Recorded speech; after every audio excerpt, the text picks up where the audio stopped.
Financial accounting में अब laser पढ़ने के बाद हम ट्रायल बैलेंस की तरफ को बढ़ गए हैं और ये पूरा का पूरा सिलेबस हम यहाँ पे कवर कर रहे हैं एक एक करके और पूरा डेप्थ में पढ़ रहे हैं क्योंकि अभी समय भी है। तो ये जो समय है इस एग्ज़ाम के लिए अभी वो हमें इजाज़त देता है कि हम डेप्थ में जाके थोड़ा सा पढ़ें, चीज़ों को समझे भी, जो हमारे आगे के लिए भी थोड़ा बहुत काम आए, एक अच्छी अंडरस्टैंडिंग हमारी बने। फिर बाद में हम ऐसी क्लासेस भी एक बार पूरा का पूरा सिलेबस ऐसी क्लासेस से भी करेंगे। ये सिलेबस 2 बार ख़त्म होगा। दूसरी बार जब मैं सिलेबस कराऊंगा तो बिल्कुल ऐसा सिलेबस कराऊंगा जो बिल्कुल आउटपुट बेस्ड होगा, ऐसा जो सिर्फ ऐसे सवाल जो सीधे एग्जाम में आते होंगे। मतलब हम सारे के सारे चैप्टर्स को एक बार फिर से ऐसे पढ़ेंगे, ऐसी सटीक चीज़ें जो सीधा एग्जाम में आती हैं।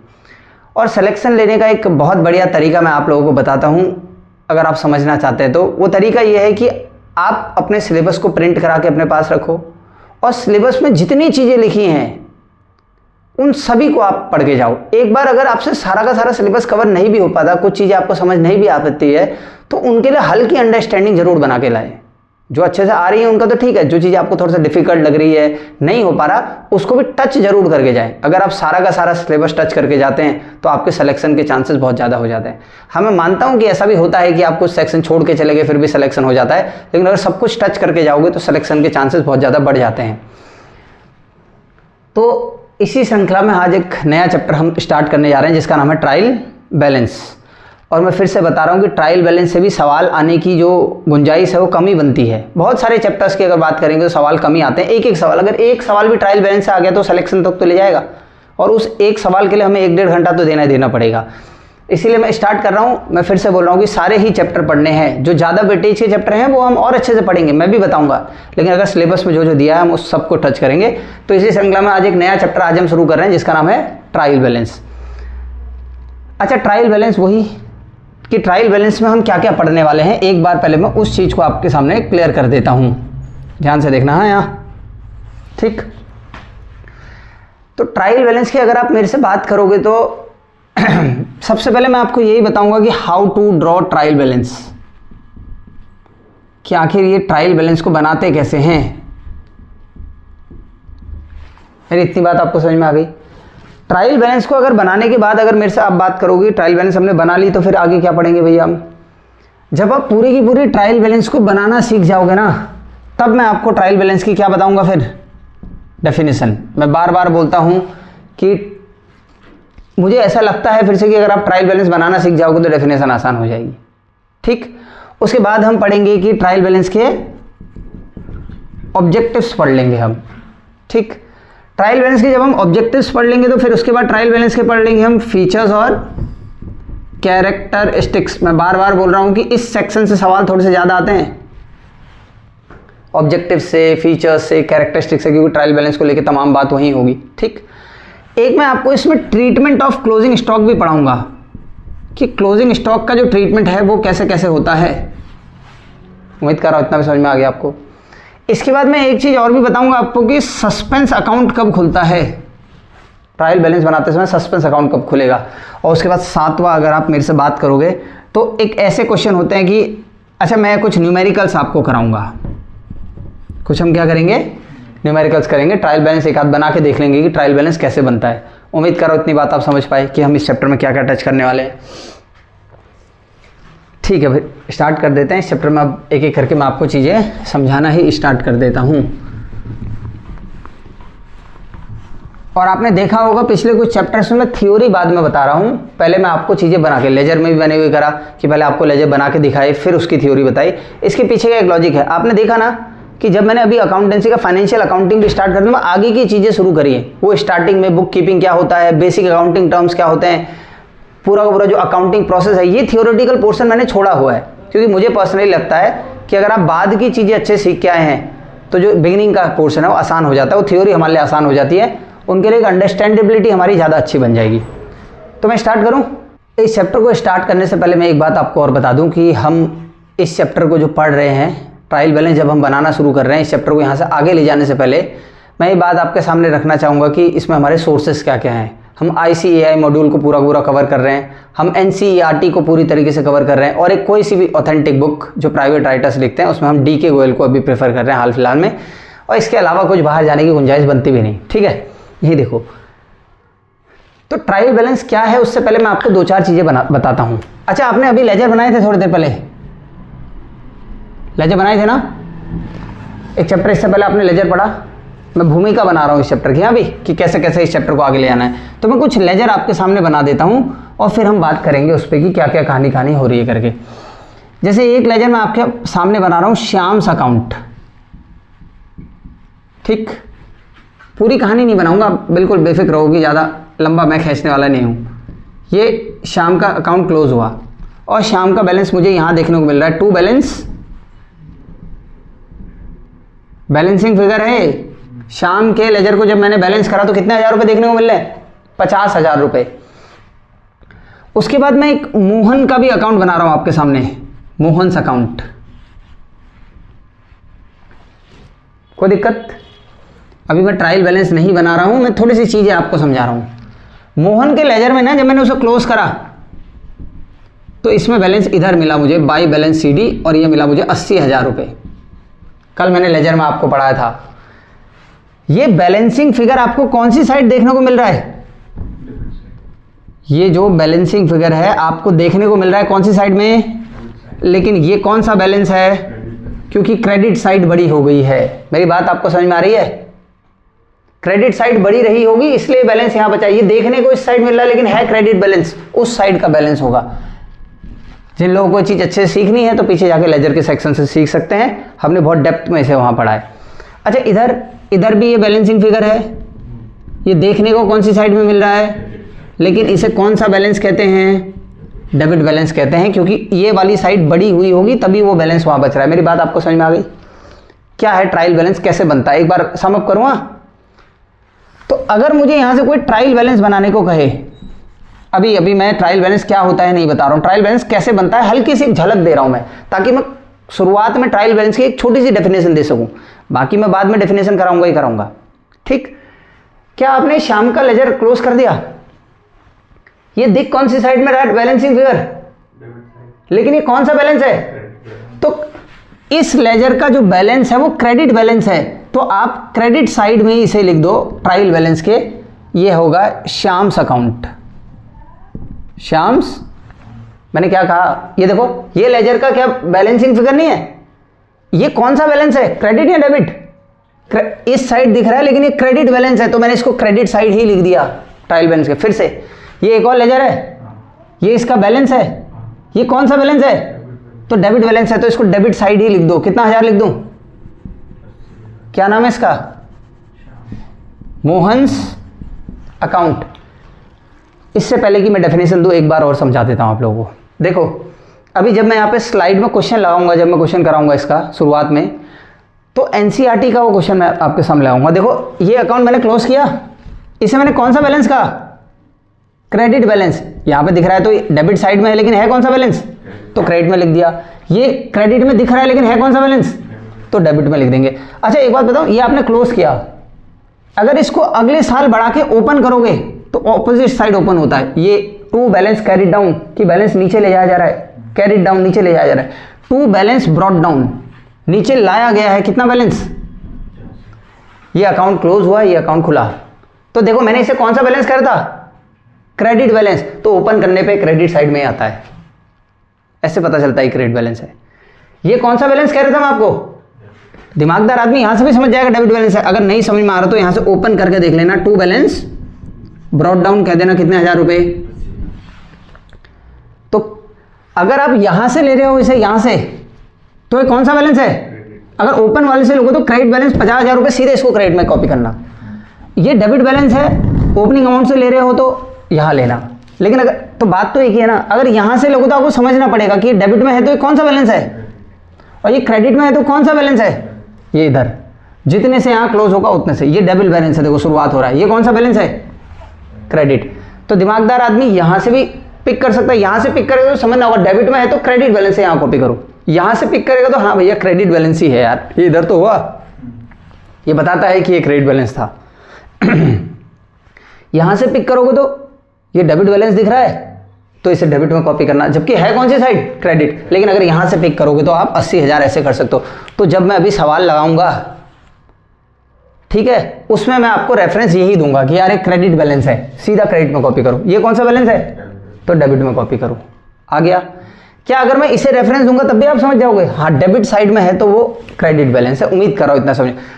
तो ट्रायल बैलेंस बना के देखा क्या हमने, ये लेजर का बैलेंसिंग फिगर था और ये क्रेडिट बैलेंस था तो क्रेडिट साइड कॉपी कर दिया। ये भी लेजर का बैलेंसिंग फिगर था, ये डेबिट बैलेंस था तो कहां कर दिया। क्या है ट्रायल बैलेंस? हल्की सी झलक मैंने आपको दी। ट्रायल बैलेंस एक ऐसा स्टेटमेंट है जो लेजर के बैलेंसिंग फिगर से बनता है, जिसमें बहुत ही आसान, सिर्फ लेजर का जो आखिरी नहीं आ रहा है बैलेंसिंग फिगर, ये इसमें टिकते हैं। एक ऐसा स्टेटमेंट है जिसमें हम लेजर के सिर्फ बैलेंसिंग फिगर लिखते हैं। अगर क्रेडिट बैलेंस है तो क्रेडिट साइड में लिख देंगे, डेबिट बैलेंस है तो डेबिट बैलेंस। जैसे इसका कौन सा बैलेंस था, क्रेडिट, तो क्रेडिट में लिखा। इसका कौन सा बैलेंस था, डेबिट बैलेंस, तो डेबिट बैलेंस में लिख देंगे। क्या है, एक हल्का रफ आइडिया बना। ट्रायल बैलेंस किससे बनता है, लेजर के बैलेंसिंग फिगर से। इसीलिए हमने जब लेजर कल पढ़ा था तो नहीं पढ़े थे ऑब्जेक्टिव में कि लेजर की मदद से ही क्या बनेगा, ट्रायल बैलेंस बनेगा। तो एक छोटी सी बात मैं यहाँ पे शुरुआत करते समय किसके बारे में बात कर देता हूँ, ट्रायल बैलेंस के बारे में बात कर देता हूँ। आप अच्छे से पढ़ते रहें। आपको ये लग रहा होगा कि भैया अगर आप अभी थोड़ा सा मैं बात करूं तो आपको लग रहा होगा कि ऑनलाइन टीचिंग में सारी की सारी चीज़ें समझ नहीं आती कि सामने वाला कौन है क्या है। लगभग 10 साल का एक्सपीरियंस पढ़ाने हो चुका है, हम सीधे ऑनलाइन नहीं उतरे हैं। इससे पीछे एक बहुत बड़ा ऑफलाइन एक्सपीरियंस अपने पास है। ठीक हो गया। बाकी सुबह से थोड़ा सा समय नहीं होता जॉब वॉब की वजह से, तो इस बार हम इसीलिए आए हैं क्योंकि इस पेपरों में जो दबदबा है वो बाहर के टीचरों का बहुत ज़्यादा है। मैं फिर से अगर आपको बताऊं कि इस पेपर के लिए हमें पढ़ाने का इस बार ये कारण है कि मैं देख रहा हूँ कि इसमें दबदबा बाहर के टीचरों का बहुत ज़्यादा है। जितने भी कोचिंग इंस्टीट्यूट्स हमें ऑनलाइन दिख रहे हैं सारे के सारे बाहर के हैं। अगर हमारे वहाँ का पेपर है तो हमारे टीचर पढ़ा थोड़ी नहीं सकते हैं। इतनी बात मेरी समझ में आ रही है आपको। देहरादून में भी बहुत बेहतर टीचर होंगे, यहाँ से हम भी शुरुआत कर रहे हैं। ठीक, और आप किसी से भी कंपेयर करके देख लेना, बिल्कुल हम जब तक ये क्लासेस ख़त्म होगा ना इस साल तो सबको बराबरी करेंगे और सारा का सारा कंटेंट आपको बहुत सही देखने को मिलेगा। तो स्टार्ट करें आगे को। तो एक छोटी सी डेफिनेशन, एक झलक तो मैंने आपको बता दी। लेजर के बैलेंसेस से बनता है, तो एक छोटा सा स्टेटमेंट मैं लिख दे रहा हूँ और आप भी लिखना, लिख के ही पढ़ना अच्छा रहता है। पीडीएफ के दौर में अगर आप लिख के पढ़ोगे तो मेरा मानना है कि आज भी यही लिखने वाला जो है वो ज़्यादा बेहतर तरीका है। पहले एक स्टेटमेंट लिख रहा है, हाँ, प्रिपरेशन ऑफ, अच्छे से लिखना, इन नोट्स को अच्छे से बनाना, बहुत मेहनत करके बनाए गए हैं। Preparation of trial balance is the third phase in the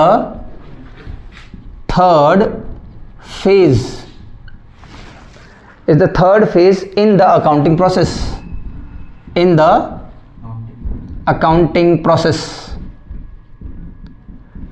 जो ट्रायल बैलेंस हम लोग बना रहे हैं ना, ये थर्ड फेज है, लिखता है preparation of trial balance is the third phase in the accounting process में तीसरा फेज है। अकाउंटिंग कहाँ से शुरू होगी, अकाउंटिंग प्रोसेस कहाँ से शुरू होगी?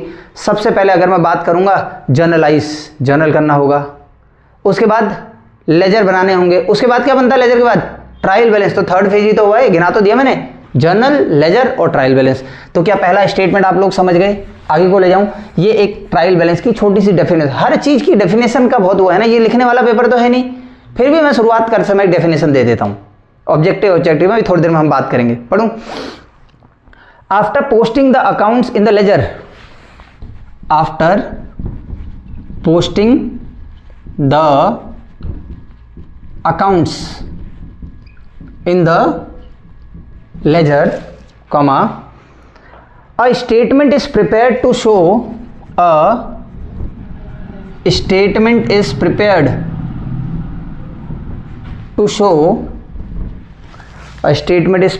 show separately the debit and credit balances, separately the debit and credit balances of ledger, full stop। such a statement is known as trial balance, comma लगा के लिख लेते हैं। such a statement is called a trial balance। ये statement लिख लेना।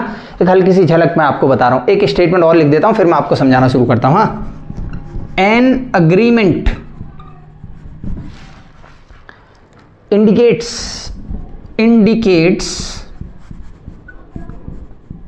arithmetic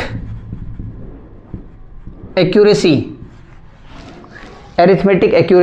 of the accounting work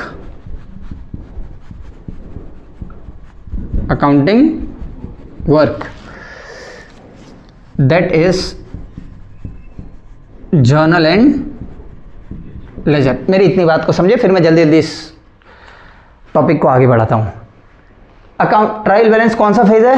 third phase. सवाल पूछ दिया गया तो यहां से after posting the accounts in the ledger, जितने भी अकाउंट्स आपने जर्नल में खोले, एक एक जर्नल एंट्री में जो नाम लिखते थे डेबिट क्रेडिट में, वो 2 अकाउंट खुलते थे एक साथ में। जितने भी अकाउंट आपने ओपन करे जर्नल में, वो सारे के सारे कहां ट्रांसफर हुए? लेजर में। After posting the accounts in the ledger, सारे अकाउंट्स को लेजर में पोस्ट करने के बाद एक स्टेटमेंट बनाया जाता है। क्या बनाया जाता है? अभी आगे भी इस बात को समझाऊंगा। ट्रायल बैलेंस सिर्फ एक स्टेटमेंट है, ना ही लेजर है ना ही जर्नल है। याद रखना, अगर सवाल पूछ देगा कि जर्नल है या लेजर है, it is neither a ledger nor a journal. ये ना ही जर्नल है और ना ही लेजर है, ये सिर्फ एक स्टेटमेंट है। आगे बात करेंगे। तो after posting the accounts in the ledger, a statement is prepared, एक स्टेटमेंट बनाया जाएगा to show separately the debit and credit balances of ledger. क्या शो करने के लिए? To show debit and credit balances of, अभी नहीं बनाया था ट्रायल बैलेंस हमने, डेबिट और क्रेडिट बैलेंस जो लेजर के थे उनको शो करने के लिए स्टेटमेंट बना गया है। Such a statement is called a trial. समझ गया हो गया? फिर पढ़ देता हूं। After posting the accounts in the ledger, सारे अकाउंट्स में लेजर को ट्रांसफर करने के बाद अ स्टेटमेंट इज प्रिपेयर्ड, एक स्टेटमेंट बनाया जाता है। याद रखना, स्टेटमेंट है, न लेजर है न जर्नल है, लिख लेना इसे कहीं ना कहीं भी। A statement is prepared to show separately the debit and credit balances of ledger. ये क्यों बनाया गया? ताकि जो डेबिट और क्रेडिट बैलेंस है लेजर के, उन्हें सेपरेटली किसी में शो करा जाए। उस स्टेटमेंट को ही हम क्या कहते हैं? ट्रायल। इस स्टेटमेंट पर आगे बहुत और बात होगी, लेकिन मैं अभी हल्का समझा देता हूं। अगर ट्रायल बैलेंस जब हम बनाएंगे ना, तो ट्रायल बैलेंस अगर मैच हो गया बैलेंस शीट की तरह, डेबिट और क्रेडिट साइड 2 होते हैं ना उसमें, अगर ट्रायल बैलेंस के डेबिट और क्रेडिट साइड दोनों के दोनं मैच कर दिए, तो ये माना जाता है कि अभी तक जो अकाउंटिंग प्रोसेस किया है, इससे पहले क्या बनाया जर्नल और लेजर, वो दोनों एरिथमेटिकली बराबर सही हैं। एरिथमेटिकली मतलब उसमें कहीं कुछ लिखते समय आपने कोई गलती, जोड़ते समय कोई गलती, क्योंकि दोनों बराबर आ गए ना। मतलब हर डेबिट, आप जर्नल में देखा था डेबिट और क्रेडिट बराबर होते थे, हर डेबिट के लिए क्या होता था? क्रेडिट। जितने का डेबिट है उतने का ही। तो मतलब ये जो डेबिट क्रेडिट वाली डबल एंट्री सिस्टम की कहानी चलती है, ये तुमने बिल्कुल अच्छे से निभाई है।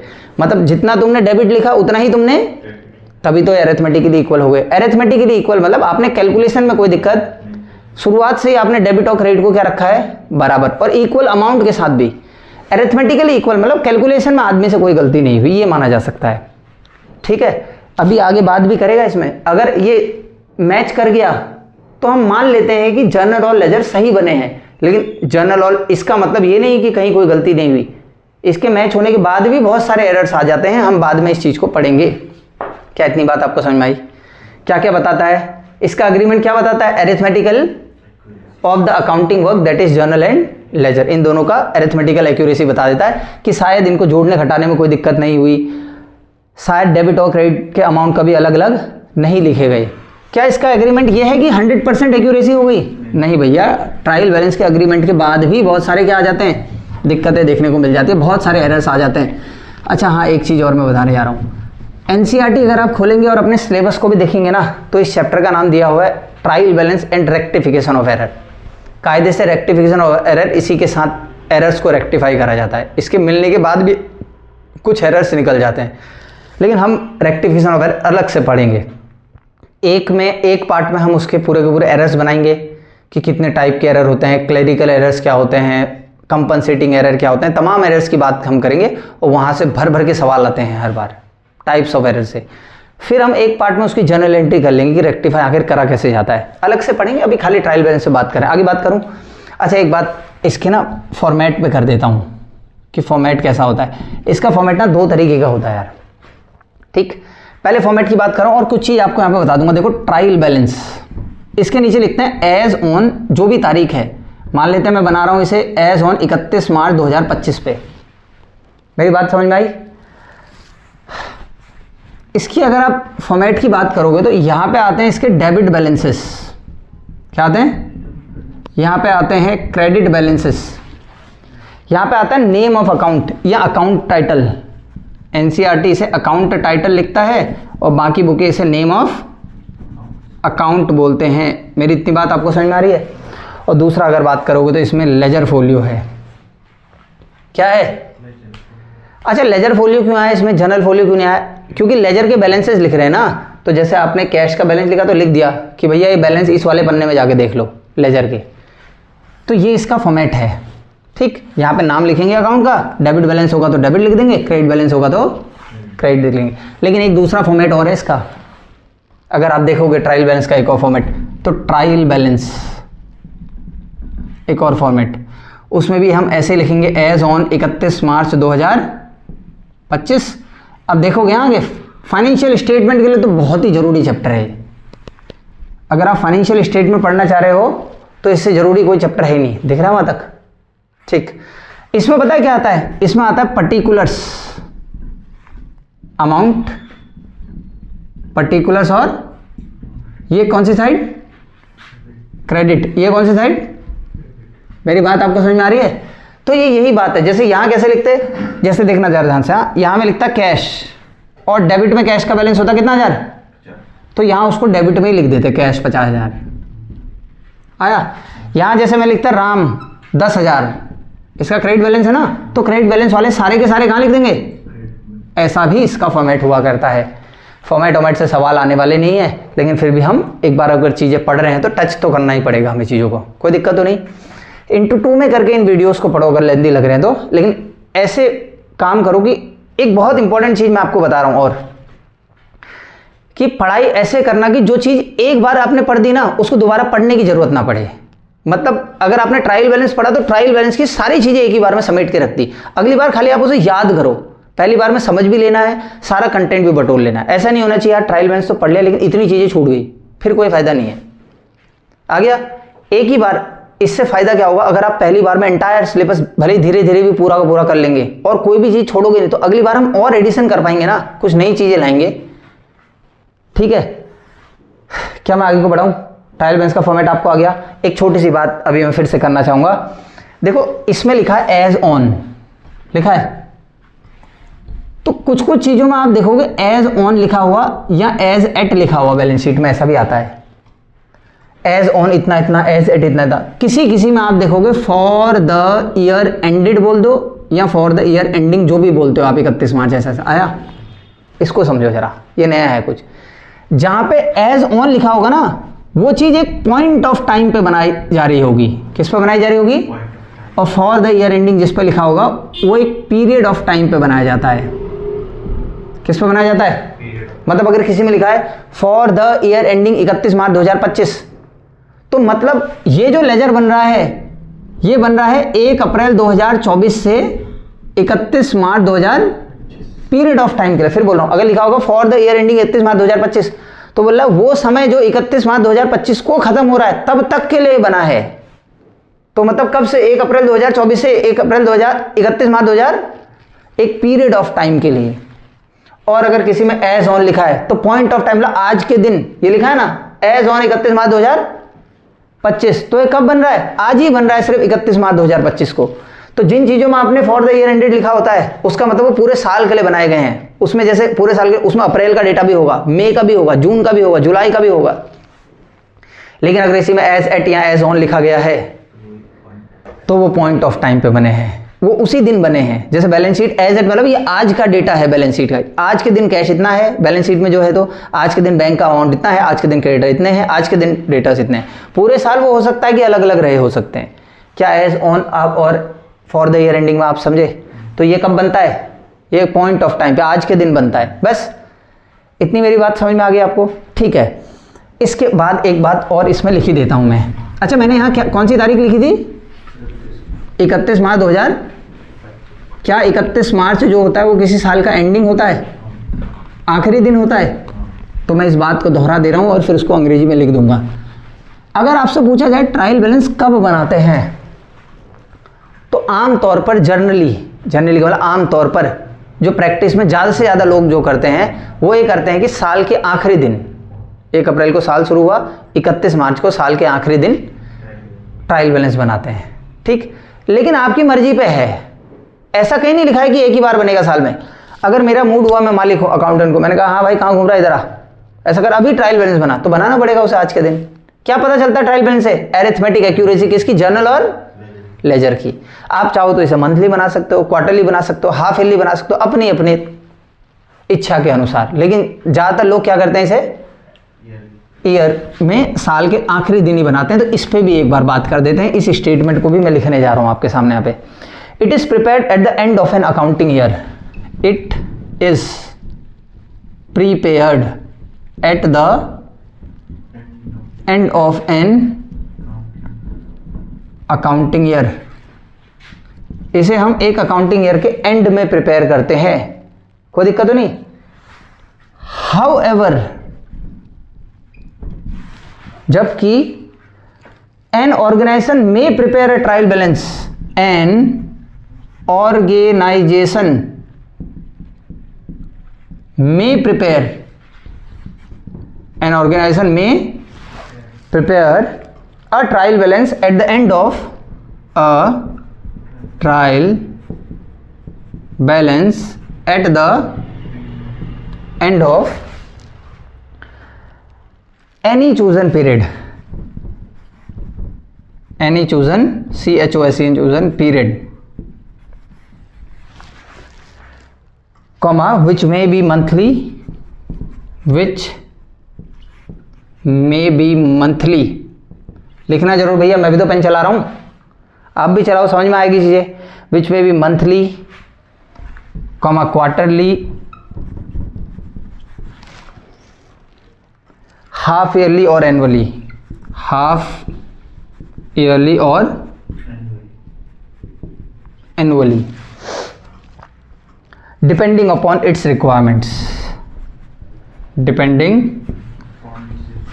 Upon its requirements.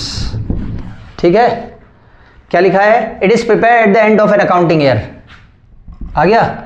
आप और इसे अमेंड करना चाहते हो, it is prepared generally. Generally मतलब आमतौर पर, it is prepared generally at the end of an accounting year. आमतौर पर ये अकाउंटिंग ईयर के एंड में बनाया जाता है। हाउएवर, लेकिन एन ऑर्गेनाइजेशन में प्रिपेयर, बना सकता है बोला, ऑप्शनल है ना। एन ऑर्गेनाइजेशन में prepare a trial balance at the end of an chosen period, जब भी उसे लगे, which may be monthly, quarterly, half yearly और annually, depending on its requirement. मान लो मैं एक हेड हूं अकाउंटेंट्स का, बहुत सारे अकाउंटेंट्स का, मेरे वहां मुझे 5 अकाउंटेंट मेरे अंदर हैं, सब नए नए आए हैं, तो जनरल लेजर बनाते होंगे तो क्या सही बना रहे होंगे वो? मैं कहूँगा भाई तुम्हारे मैंने क्या बनाओगे ट्रायल बैलेंस, मुझे भरोसा ही नहीं है तुम्हें, पता चल रहा है 1 साल में बनाया, अकाउंट मिला ही नहीं, पता चल रहा है।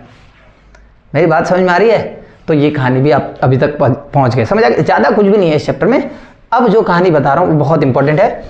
देखो, ट्रायल बैलेंस बनाने से पहले ना, मैं कैसे ट्रायल बैलेंस बनाया जाए उस पर एक छोटी सी बात कर लेता हूँ। और अगर आप ये सेक्शन एक क्वेश्चन करने से पहले अगर आप समझ गए तो आपको सब कुछ समझ में आ जाएगा। स्टार्ट करूँ मैं एक? ठीक है भैया, एक न्यूमेरिकल इसके बाद कराऊंगा, फिर थोड़ा सा आगे बढ़ के एक न्यूमेरिकल लास्ट में फिर से कराऊंगा आपको। ठीक, मैं लिखता हूँ यहाँ पर ट्रायल बैलेंस।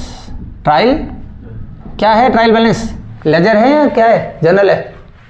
कुछ नहीं है, स्टेटमेंट है एक। आ गया? पॉइंट ऑफ टाइम पे बनाया जाता है, पीरियड ऑफ टाइम पे? पॉइंट ऑफ टाइम पे, एज ऑन 31 मार्च जो भी है, मतलब आज के दिन 31 मार्च 2025 को बन रहा है, मान ले। फॉर्मेट बना लूँ? इसको अच्छे से नोट करना है, बहुत इंपॉर्टेंट चीज है। और यहां से एक सवाल का और जवाब हमें मिलता है। नेम ऑफ अकाउंट क्या लिखते हैं यहाँ क्या कहा था मैंने?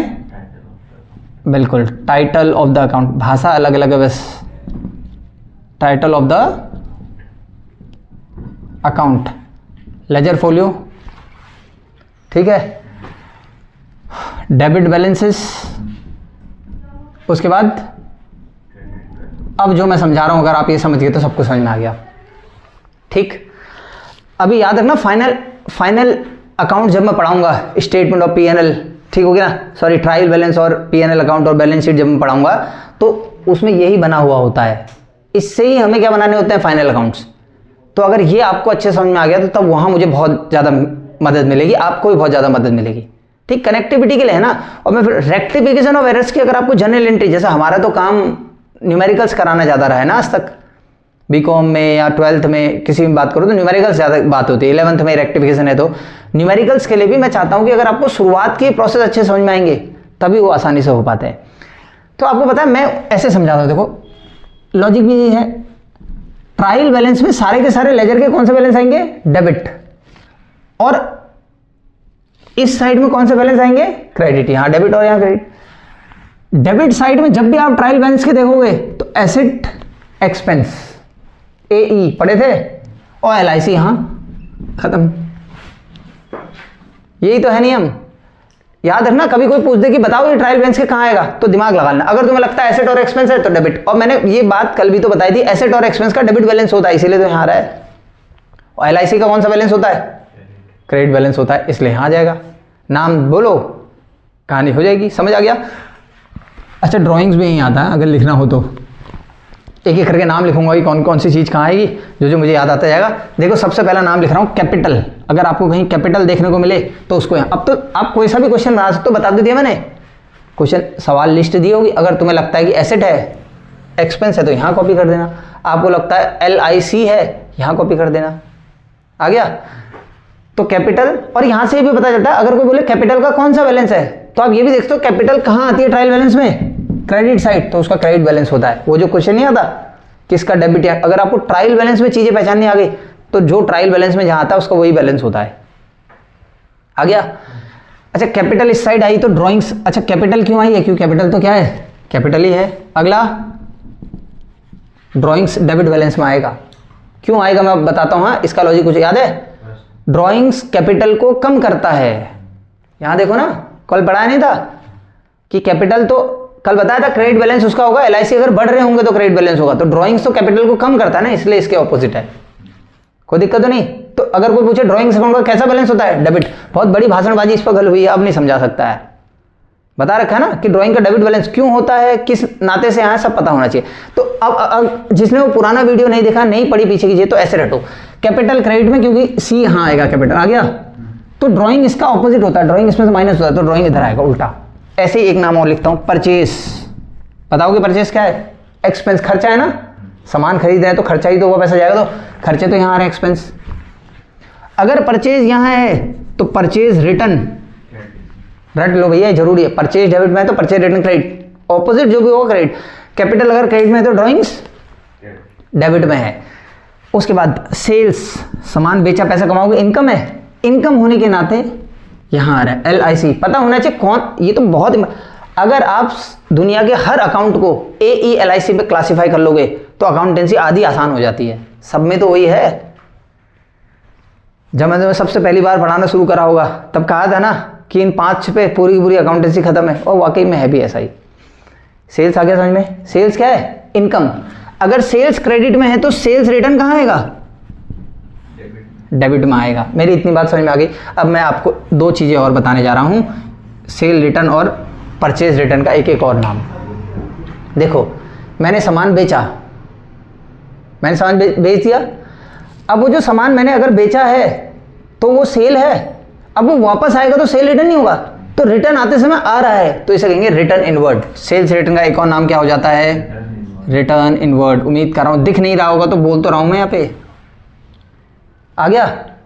अब ऐसे दूसरा लो तो जरा, यहाँ देखो मैंने कोई सामान खरीदा, परचेस, अब अगर मैं इसे वापस करने जाऊंगा तो परचेज रिटर्न है, तो भैया जब रिटर्न करने जा रहा हूं तो बाहर को जा रहा है ना सामान, रिटर्न आउटवर्ड, क्या कहेंगे इसे, मेरी बात समझ में आई, कोई दिक्कत तो नहीं। तो ये दोनों को दोनों समझ में आ गए, सामान खरीदा परचेस, वापस करा परचेज रिटर्न, तो वापस करने जा रहा है रिटर्न आउटवर्ड, सामान बेचा सेल्स, रिटर्न करते समय आ रहा है तो सेल्स रेट को रिटर्न इनवर्ड कह देंगे। इतना आ गया, क्या क्या पढ़ा, याद हो गया, कौन कहेगा, कैपिटल क्रेडिट में, ड्राइंग्स डेबिट में, परचेज डेबिट में, एक्सपेंस है, परचेज रिटर्न क्रेडिट में क्योंकि परचेज को उसको कम करता है, सेल्स क्रेडिट में तो सेल रिटर्न डेबिट में। आगे और नाम लिखूं कुछ जो जो मेरे दिमाग में आते रहेंगे, जो मुझे लगता है कि थोड़ा सा अच्छे हैं उनके बारे में लिखते रहूंगा, समझ आ गया। अच्छा कुछ आसान आसान से नाम लिख रहा हूं। अब लैंड एंड बिल्डिंग्स क्या है, एसेट है। प्लांट एंड मशीनरी क्या है, एसेट। कैश एसेट है। फर्नीचर एंड फिक्सचर्स फर्नीचर और फिक्सचर के बारे में बताऊंगा। जब मैं बेसिक अकाउंटिंग टर्म बताऊंगा तब बताऊंगा फर्नीचर फिक्सचर क्या होता है, लीज होल्ड प्रॉपर्टी क्या होती है। अच्छा, लीज होल्ड प्रॉपर्टी, एक तो लीज होल्ड प्रॉपर्टी की बात कर देते हैं, एक फ्री होल्ड प्रॉपर्टी भी होती है। फ्री होल्ड तो मैं नहीं पता दोनों क्या होते हैं, लेकिन ये तो जान लो प्रॉपर्टी है, प्रॉपर्टी मतलब एसेट। यहाँ कॉपी कर देंगे, कोई दिक्कत। यही डेबिट और क्रेडिट बैलेंसेस को आप नीचे को कॉपी कर लेना, मैं तो यहीं पे बना दे रहा हूँ यार, मेरे पास जगह नहीं है इसलिए। आया, और आगे बढ़ाएं। इक्विपमेंट कहाँ आएगा? इक्विपमेंट एसेट ही तो है, इक्विपमेंट एसेट है, तो अगर ट्रायल बैलेंस का आप सवाल आए तो कर दोगे ना। अगर ए लगेगा तो यहाँ LIC लगेगा तो वहाँ। और बढ़ाएं कुछ आगे, इन्होंने कुछ और दे रखे हैं। हाँ, डेटर्स, क्या ये भी एसेट है? बिल्कुल। बिल्स रिसीवेबल, ये भी एसेट है। अकाउंट्स रिसीवेबल, ये भी एसेट है, कल के दिन पता चले अकाउंट रिसीवेबल भी एसेट होता है। अच्छा, क्रेडिटर्स लाइबिलिटी है तो यहाँ आएगा ना, LIC यहाँ आते हैं। बिल्स पेबल, अकाउंट्स पेबल, थोड़े नाम भी रटो यार, तभी तो कहानी बनेगी अच्छे से। जिसने बिल्कुल नहीं पता, मैं तो जीरो से बिल्कुल शुरू कर रहा हूँ, इससे जीरो कुछ नहीं हो सकता। आ गया। इसके बाद अगर आप मेरे से बात करोगे, हाँ ये इंपॉर्टेंट है, अगर ओपनिंग स्टॉक कभी होगा, क्या होगा, या किसी भी चीज का स्टॉक होगा, बोलेगा ना स्टॉक करके, जब तक क्लोजिंग ना लिखे तब तक क्या माना जाएगा? ओपनिंग ही माना जाएगा। अगर लिखा है स्टॉक ऑफ रॉ मटेरियल, अगर लिख रहा है stock of finished goods, finished, तो इनके आगे कुछ नहीं लिखा ना, तो ये क्या माने जाएंगे? ओपनिंग स्टॉक ही है। ये भी क्या है? तो स्टॉक जो होता है वो एसेट होता है, एसेट होने के नाते यहाँ है, लिख भी लेना एसेट होने के नाते यहाँ है। आया, कोई दिक्कत? इतनी बात मैंने आपको बता दी। अच्छा, और अगर कुछ बोलो तो इंटरेस्ट पेड, इंटरेस्ट दिया क्या? दे रहे हैं तो जो भी देते हैं उसे क्या कहते हैं? खर्चा, एक्सपेंस डेबिट में आते हैं, डेबिट में आएगा। अच्छा, अगर इंटरेस्ट रिसीव्ड बोल देगा तो मिलेगा तो इनकम है। कमीशन पेड लिख लेना, इसे मैं नहीं लिख रहा हूं, debit. Commission received credit, income, मिलेगा तो कुछ भी इनकम ही होगा ना। अच्छा, एक और ये लिख रहा है डिस्काउंट रिसीव, बता दो जरा यार, मिल रहा है क्या? मिल रहा है इनकम। डिस्काउंट अलाउड, खर्चा, तो डेबिट। अब बना लोगे ना, तो यार बड़े हो चुके, अब वैसा थोड़ी है, कॉम्पिटिटिव एग्जाम में आ चुके हैं। अब हम कराने वाला होता तो मैं 10 क्वेश्चन कराता इस पर भी। अच्छा, मान लो ऐसा दे दिया, सैलरीज, सिर्फ सैलरीज दिया, जैसे रेंट टेंट और सैलरीज देते हैं, बताना जरा, एक्सपेंस होगा। यहाँ तक दिख रहा है, नहीं दिख रहा? देखो तो यार, हाँ, तो सैलरीज क्या होगा हमारा? एक्सपेंस होगा। जब तक कुछ नहीं कहता तो बाय डिफॉल्ट एक्सपेंस मानते हैं, मिटा दो इसे। कैपिटल क्रेडिट है, थोड़ा सा अच्छे से पढ़ना है यार इन्हें। आपको लग रहा होगा बिल्कुल ही बेकार सी बातें हैं, पता नहीं क्या पढ़ाया जा रहा है, लेकिन ये सब जरूरी है। ठीक, पढ़ोगे, जिस दिन एग्जाम निकलेगा तो फिर बोलोगे कि अप्रोच हमारा बिल्कुल सही था। समय भी है, अभी आएगा। स्टैटिक पोर्शन की बिल्कुल दिक्कत नहीं लेनी है, मैं फिर से बता रहा हूँ। जिस दिन फॉर्म आ जाएगा और फॉर्म आने के बाद एक महीने की कहानी निकल गई होगी, तो इस चैनल पे आपको एक क्लास देखने को मिलेगी जिसका नाम होगा कुमाऊं एक्सप्रेस। ठीक, उसमें पूरे के पूरे सिलेबस को लेके एक घंटे की रोज जब कुमाऊं एक्सप्रेस की जो कहानी आएगी ना, तो मैं आज ऑनलाइन इस पर बोल रहा हूँ कि लगभग आपको 60 नंबर का पेपर 100 में से उसी कुमाऊं एक्सप्रेस की एक क्लास से देखने को मिलेगा, अगर आपने कुछ भी लॉजिक नहीं पढ़े हैं तो। ठीक, बहुत काम चल रहा है उस पर, बहुत मेहनत के साथ वो लाई जाएगी। ठीक, तो लास्ट में वो क्लास ही बहुत होगी। मैं बोलता रहा हूँ, अभी हम पढ़ रहे हैं समझने के लिए, तमाम चीज़ों को क्लियर करके। लास्ट में ऐसा आएगा जब हम बिल्कुल एग्जाम ओरिएंटेड करेंगे। अभी के बारे में आपको बताऊं, अच्छा कॉस्ट अकाउंटिंग आपके बहने, अगर अभी मैं 1 घंटा पढ़ा रहा हूँ तो उसमें काम की चीज़ शायद 20 मिनट ही होगी। एग्जैक्ट जो एग्जाम में आती है तो आउटपुट सिर्फ 20 मिनट का ही निकला, 40 तो बर्बाद जा रहे हैं। दुनिया की हर क्लास का ऐसा ही है, कितनी भी कोशिश कर लो 20 मिनट आधे घंटे से ज़्यादा का आउटपुट नहीं निकलता। लेकिन जब लास्ट में कुमाऊं एक्सप्रेस चलेगी ना, तो 1 घंटा होगा तो कम से कम 1 घंटे में से 45 मिनट 50 मिनट तक उसमें आपको मिलेगा, जो कि सीधा का सीधा एग्जाम में छपने वाला है। तो हाईली आउटपुट वाली क्लास होगी वो बिल्कुल। ठीक, तो आगे बढ़ाएंगे हम, कुछ भी आ जाए, मनी एंड बैंक से सारी की सारी चीज़ें बनाई जा रही हैं आजकल। थोड़ा सा हम भी इंतजार कर रहे हैं कि कैसे कैसे आगे को बढ़े। इतनी चीज़ें समझ में आ गई। और 2-4 नाम लिख लूँ मैं? ठीक, अब बताना। हाँ, लॉन्ग टर्म लोन बताओ तो जरा। लोन लाइबिलिटी है क्या? कहाँ आना चाहिए? क्रेडिट में। ऐसे तमाम चीज़ें हो गए। ये बता दो, चलो बताओ। एडवांसेस फ्रॉम कस्टमर्स, बताओ। हाँ, एडवांसेस फ्रॉम कस्टमर आप लाइबिलिटी बोलो। पहले मैं आप बताता हूँ कस्टमर कौन है। कस्टमर वो लोग हैं जिनको हमने सामान बेचते हैं, हम जो हमसे सामान खरीदते हैं, उन्होंने मुझे एडवांस में पैसा दे दिया कि भैया हमें ये सामान दे देना। तो ये वो नहीं हो गया कि पहले ही मिल गया, अनअर्न्ड इनकम। अगर पहले ही मिल गया तो कल के दिन सामान देके होगा, अनअर्न्ड इनकम है, income received in advance, liability है, बिल्कुल सही। तो ये कहाँ आएगा? लाइबिलिटीज में आएगा। अच्छा, एडवांस टू ये हम करेंगे सप्लायर। सप्लायर कौन होते हैं? जिनसे हम सामान खरीदते हैं। तो हमने एडवांस अब की बार दिया है, प्रीपेड एक्सपेंस, कल के दिन कुछ आएगा, एसेट है, एसेट, डेबिट आ गया। अच्छा, एक चीज और, कभी कभी ऐसा आ जाता है ना, रिसीवेबल लिखा जाता है, आ जाता है, और लिखा जाता है पेबल। इन दो शब्दों को अच्छे से करना। पेबल मतलब पैसा देना है, रिसीवेबल मतलब पैसा मिलने वाला है। मिलने वाला है तो एसेट, देना है तो लाइबिलिटी। इतना भी आप लोग समझ चुके। आ गया। बस इसके बाद कुछ ऐसी चीज़ें मुझे ज़रूरी लग नहीं रही, एक न्यूमेरिकल करा दूंगा तो कहानी आपको बहुत अच्छे से समझ में आएगी। आगे बढ़ाऊँ। एक इंपॉर्टेंट चीज़ टैक्स को लेके बता दे रहा हूँ यार, ये भी बता देता हूँ। इनपुट इनपुट इनपुट इनपुट, अगर इनपुट CGST है, इनपुट SGST है, इनपुट UTGST है या इनपुट IGST है, सेम कहानी किसके साथ? आउटपुट CG लिख लेना है। इसके बाद output SGST, output UTGST, output. ये थोड़ा सा आपके लिए ज़रूरी है जो मैं बता रहा हूँ। अगर इनपुट वाले हैं, याद रखना प्लीज़, रट लो इसे भी। अभी GST नहीं पढ़ा ना, पूरी कथा लगाई जाएगी इसके पीछे, तब जाके लॉजिक बता पाऊंगा। ये एसेट होते हैं यार। क्या होते हैं? ठीक है। जब आप सामान खरीदते समय जो टैक्स दे के आते हो, उसका बाद में आपको डिडक्शन मिलने वाला होता है, इसलिए एसेट होते हैं। और ये जो आपका है आउटपुट GST, ये आपके लिए क्या होते हैं? लाइबिलिटी। ये टैक्स कलेक्टेड होता है तो ये लाइबिलिटी होता है, इसलिए सारे के सारे क्रेडिट आएंगे। आया? इनपुट CGST, इनपुट टैक्स जो भी होता है वो डेबिट देखने को मिलता है बिकॉज ऑफ एसेट, और आउटपुट वाले क्या होते हैं? लाइबिलिटीज होते हैं। उम्मीद कर रहा था लॉजिक बिल्कुल बताया जाएगा, बिना लॉजिक के तो हम करते ही नहीं कुछ। क्या आपको इतनी कहानी समझ में आ गई? ठीक है। एक न्यूमेरिकल हो जाए हल्का सा, ठीक है। एक आसान सा न्यूमेरिकल मैं यहाँ पे आपको करा देता हूँ और आप उसको अच्छे से समझ लेना कि क्या क्या क्या क्या कहानी हो रही है करके, ठीक है। NCERT का ही न्यूमेरिकल है, न्यूमेरिकल बेस, ज़्यादा एग्जाम भी नहीं है, तो इसलिए हमें ज़्यादा न्यूमेरिकल्स करने की कोई ज़रूरत भी नहीं है। ये जो आने वाला हफ्ता है इसमें आपको रोज़ 2-2 क्लासेस दिखेंगी। अच्छे खासे लेवल तक मैं इस बार स्टेट्स को और इसको भी पहुँचा दूँगा, ठीक है। आगे बढ़े। ठीक है, आगे जब आप मेरे से बढ़ा रहे हो तो मैं एक न्यूमेरिकल की बात यहाँ पे करने वाला हूँ ना। अच्छा, न्यूमेरिकल बाद में करते हैं इसको। न्यूमेरिकल करने से पहले मैं थोड़ा सा मेथड्स बता देता हूँ कि ट्रायल बैलेंस कैसे कैसे बनेगा, फिर उन तीनों मेथड से मैं एक एक न्यूमेरिकल बना दूंगा, ठीक। तो अगला टॉपिक है मेथड्स। ये वहाँ इंट्रोडक्शन में शुरू में लिखना भूल गया था, ये ज़रूरी है यहाँ पे पढ़ना। Methods of preparation of trial balance. ये चीज़ें नहीं होंगी जो लोग थोड़ा बहुत पढ़ाते हैं या तमाम काम करते हैं, तो थ्योरी पे अगर उन्होंने काम नहीं करा है, न्यूमेरिकल सेक्शन पे ही अच्छे कमांड है, तो थ्योरी अच्छे से उन्हें पढ़नी होगी, ठीक। अगर आपके न्यूमेरिकल्स बहुत मजबूत हैं और थ्योरी भी मजबूत हो जाए ना, तो अकाउंटेंसी और मजबूत हो जाएगी आपकी। कोई भी सब्जेक्ट की बात, दोनों पे कमांड बराबर होनी चाहिए। तो 3 मेथड है ट्रायल बैलेंस बनाने के लिए, ठीक।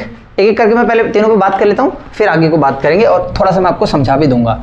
नंबर 1, नंबर 2, नंबर 3, और वहाँ पे मेरा एक एग्जाम्पल रहेगा बगल में, ठीक। स्टार्ट करूँ? तो एक है टोटल मेथड, टोटल मेथड। एक है बैलेंसेस मेथड। कौन सा मेथड है? और एक तीसरे मेथड की अगर आप मेरे सामने बात करोगे तो टोटल कम balance method, total cum balances method. क्या मैं स्टार्ट करूं? समझो समझो यहाँ पे। तीसरा है टोटल कम बैलेंसेस मेथड, यहीं पे समझ लो, बार बार कहाँ पढ़ोगे इसे। स्टार्ट करूं? एक एग्जांपल ही दे दिया जाए पहले, फिर डेफिनेशन लिखते हैं, ठीक है। तो एग्जांपल में मैं एक कैश अकाउंट आपके सामने बना रहा हूं। बनाया, ये कौन सी साइड? डेबिट। ये दिख रहा है तक? 10 और 20 30 हो गया ना, और 70। यहाँ कितना रुपए है? 1 लाख। यहाँ भी कितना लिख दे रहा हूँ मैं? 1 लाख। अगर नहीं दिख रहा है तो समझ तो आ रहा होगा। यहाँ लिख लेते हैं 20,000 और यहाँ लिख लेते हैं मात्र 30,000। मतलब इस साइड का टोटल कितना था? 1 लाख। इस साइड का टोटल, तो बड़ी वाली साइड को दोनों साइड लिखा तो इधर बैलेंस बचेगा। बाय बैलेंस कितना हजार? ये दिख कौन सा, ये है कौन सी साइड? क्रेडिट में, लेकिन ये कौन सा बैलेंस है? अगर ओपन करोगे तो देखो डेबिट साइड ही आएगा। आएगा नहीं आएगा? इसे क्रॉस में ओपन होता है, कोई दिक्कत। एक लेजर और बना दो, कहानी खत्म करते हैं। राम का, राम्स अकाउंट बना ले। डेबिट साइड और आया। यहाँ मान लेते हैं 50,000 है और 10,000 है और फिर 20,000 है, 80 हो गया। यहाँ सिर्फ और सिर्फ 15,000 रुपये हैं। इसका ये साइड कितने हैं? ये साइड कितने हैं? 80,000। कौन सी साइड बड़ी है? 80 इधर भी लिखूंगा, 80 इधर भी लिखूंगा। 80 में से अगर 15 माइनस हो जाए तो कितना आ जाएगा? 2। देख कौन सी साइड है? बैलेंस कौन सा है? क्रेडिट है। इधर लिख दूं बाय बैलेंस कितना हजार? अब सुनो, बना दूं, दिमाग दाओगे तो मैं सब आ जाएगा समझ में। पक्का कोई दिक्कत तो नहीं ना? स्टार्ट करूं आगे को? समझते हैं यार टोटल मेथड में क्या होता है, इसको जरा ध्यान सुनना सारे के सारे। टोटल बैलेंस जब मेथड आप ट्रायल बैलेंस का बनाते हो तो इसमें जब आप ट्रायल बैलेंस ऐसे करके बनाते हो ना, पूरा नहीं बनाऊंगा। यहां पे क्या आता है? टाइटल ऑफ, क्या आएगा यहां पे? टाइटल ऑफ अकाउंट आएगा नहीं आएगा? यहां पे कौन सा बैलेंस? यहां पे इसमें क्या करोगे ना, टाइटल ऑफ द अकाउंट में तो टाइटल लिख दोगे नाम, जैसे क्या लिख दोगे? अगला राम, दोनों बैलेंस लिखोगे। कैश का डेबिट में कितना था टोटल बैलेंस? कैश का डेबिट में टोटल बैलेंस 1 लाख रुपए था और क्रेडिट में टोटल कितना था? 30,000। नेट बैलेंस नहीं लिखते, आपने असल में कभी नहीं बनाए होंगे ऐसे, लेकिन ये मेथड भी है। पूछ सकता है ना, थ्योरी का पेपर है यार, ये बहुत ही चिरकुट सवाल पूछता, बोल रहा हूं। अच्छे भी पूछेगा, हम अच्छे की तैयारी तो करनी है लेकिन बेसिक गलत नहीं होना है। सिलेक्शन का एक तरीका है कि बेसिक सवाल सारे सही कर दो, जो सबको आते हो तुम्हें आता हो, एक आध सवाल बढ़िया वाले भी कर दो, उसी के लिए तो हम तैयारी कर रहे हैं। तो देखो टोटल मेथड में जो क्या होता है, टोटल मेथड है, इसका नाम टोटल बैलेंस मेथड है, टोटल मेथड ही है, कोई दिक्कत तो नहीं। तो अगर आप मेरे से बात करोगे टोटल मेथड की, हाँ टोटल्स मेथड है, टोटल्स मेथड की बात करोगे तो हम किसी लेजर के डेबिट और बैलेंस, क्रेडिट के टोटल बैलेंस लिख देते हैं। इसका डेबिट का टोटल बैलेंस 1 लाख, क्रेडिट का टोटल बैलेंस 30,000, पूरा लिख दिया।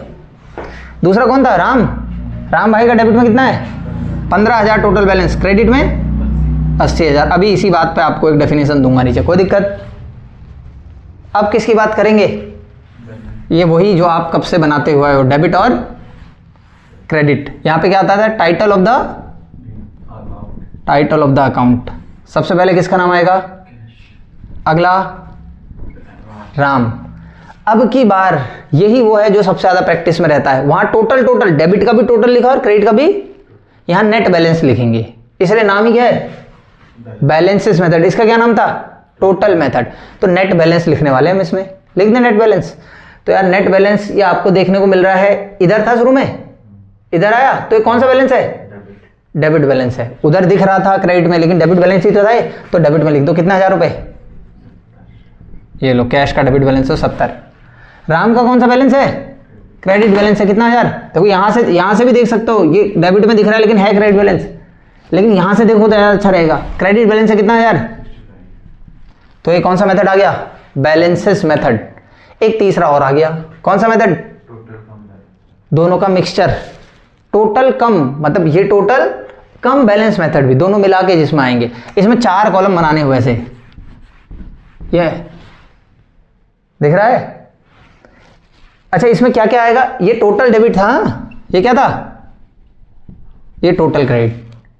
तो इसमें 4 के 4 बना दो। पहला टोटल डेबिट, अगला टोटल क्रेडिट, उसके बाद डेबिट बैलेंस यहाँ क्रेडिट। तो पहले किसका नाम लिखो? यहाँ कैश, यहाँ टाइटल ऑफ द अकाउंट लिख देना। अगर ये आप लोगों को नहीं दिख रहा है तो इसको जूम करके थोड़ा सा देख लेना, स्पेस की कमी के कारण। फिर समझ तो आ रहा है ना, 2 कॉलम इसके बनाए, 2 कॉलम उसके बनाए, बोल तो रहा ही हूं मैं। तो कैश की अगर बात करोगे तो पहले टोटल बैलेंस लिख दो। इसका टोटल डेबिट बैलेंस 1 लाख, देखो टोटल डेबिट में, टोटल क्रेडिट बैलेंस 30,000। अगर मैं डेबिट में से क्रेडिट, ये देखो डेबिट क्रेडिट आपस में माइनस होते हैं, 1 लाख में से अगर 30,000 माइनस करूंगा तो डेबिट बड़ा नहीं बचेगा, 70 बचेगा। तो इसका बैलेंस, डेबिट बैलेंस 70 आ रहा होगा, देख लो आ रहा है, आ गया। तो इसमें दोनों का कम मेथड, दोनों को मिला के पहले टोटल लिखो फिर नेट कर दो। यहां से ही पता चल रहा है, देखो 1 लाख टोटल है और 30,000 क्रेडिट है टोटल, तो डेबिट क्रेडिट माइनस करेंगे तो नेट 70,000 आएगा, लेकिन डेबिट बचेगा क्योंकि डेबिट बड़ा है। अगला ऐसा ही किसकी बारी हो रही है, राम का डेबिट कितना है टोटल 15,000 दिख रहा है, क्रेडिट कितना है total.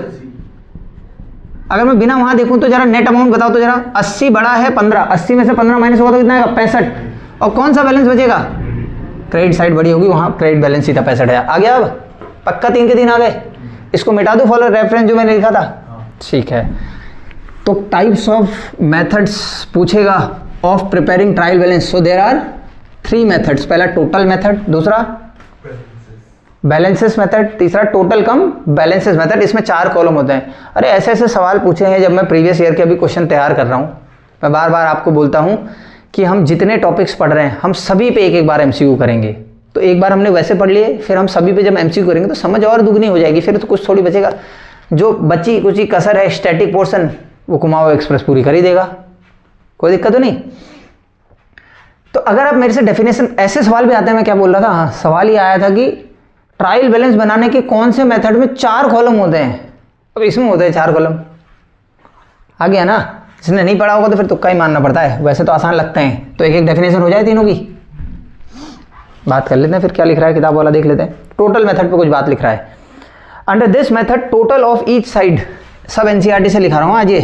Under this method, under this method total of each side, यही था क्या, टोटल ऑफ हर एक साइड का टोटल, डेबिट का भी टोटल और क्रेडिट का भी total, total of each side in the ledger, total of each side in the laser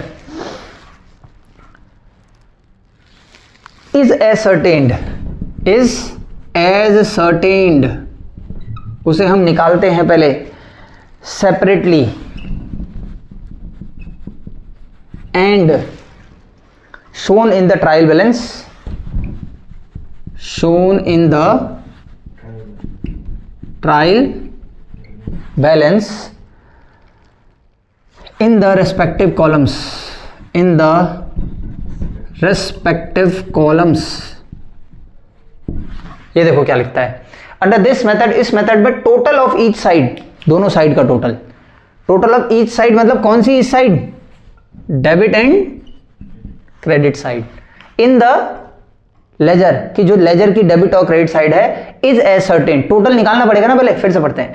under this method total of each side in the ledger is ascertained, कि जो laser है उसके दोनों साइड जो debit और credit है उसका पहले टोटल एसर्टेन करा जाएगा, डेबिट का भी टोटल निकाला जाएगा, क्रेडिट का भी टोटल एसर्टेन्ड, सेपरेटली उसे निकाला जाएगा, and shown in the trial balance, और टोटल को ट्रायल बैलेंस शो कर जाएगा। कोई दिक्कत, ये डेफिनेशन बेकार की चीज थी यार, समझ आ गया ना, बैठा दो इसे, आगे बढ़ते हैं फिर। अब ये लो, टोटल मेथड की समाप्ति हुई, स्पेस बढ़े इसलिए हमने इसको यहाँ बोर्ड से भी समाप्त कर दिया। हाँ, अब कौन से मेथड की बारी आ रही है, बैलेंसेस मेथड। इसमें भी कुछ ना कुछ लिखेगा यार। This is the most widely use method in practice, यही तो सीखा होगा आज तक तुमने। This is the most widely used method in practice. जब हम असल में बनाते हैं ना तो सबसे ज़्यादा इसी मेथड का इस्तेमाल होता है। क्या पता ये भी सवाल बना के पूछ दे। अभी चीज़ें बेकार लगती है लेकिन जब एग्जाम में आती है तो लगता है कि हाँ हर चीज़ जरूरी है करके। Under this method trial balance is prepared, under इस मेथड के अंदर, under this method trial balance is prepared. इस मेथड के अंदर जो ट्रायल बैलेंस हम बनाते हैं बाय शोइंग द बैलेंसेस, क्या शो करके, बाय शोइंग द बैलेंसेस, सिर्फ बैलेंसेस को ही तो शो करते हैं यार।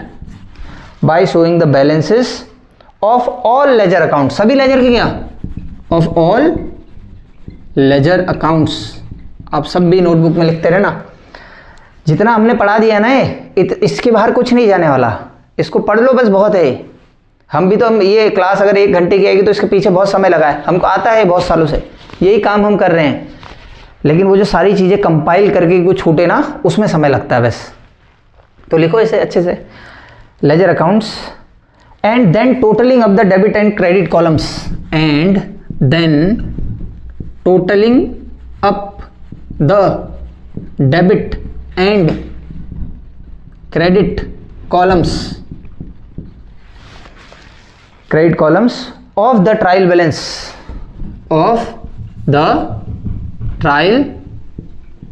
balance to assume their correctness,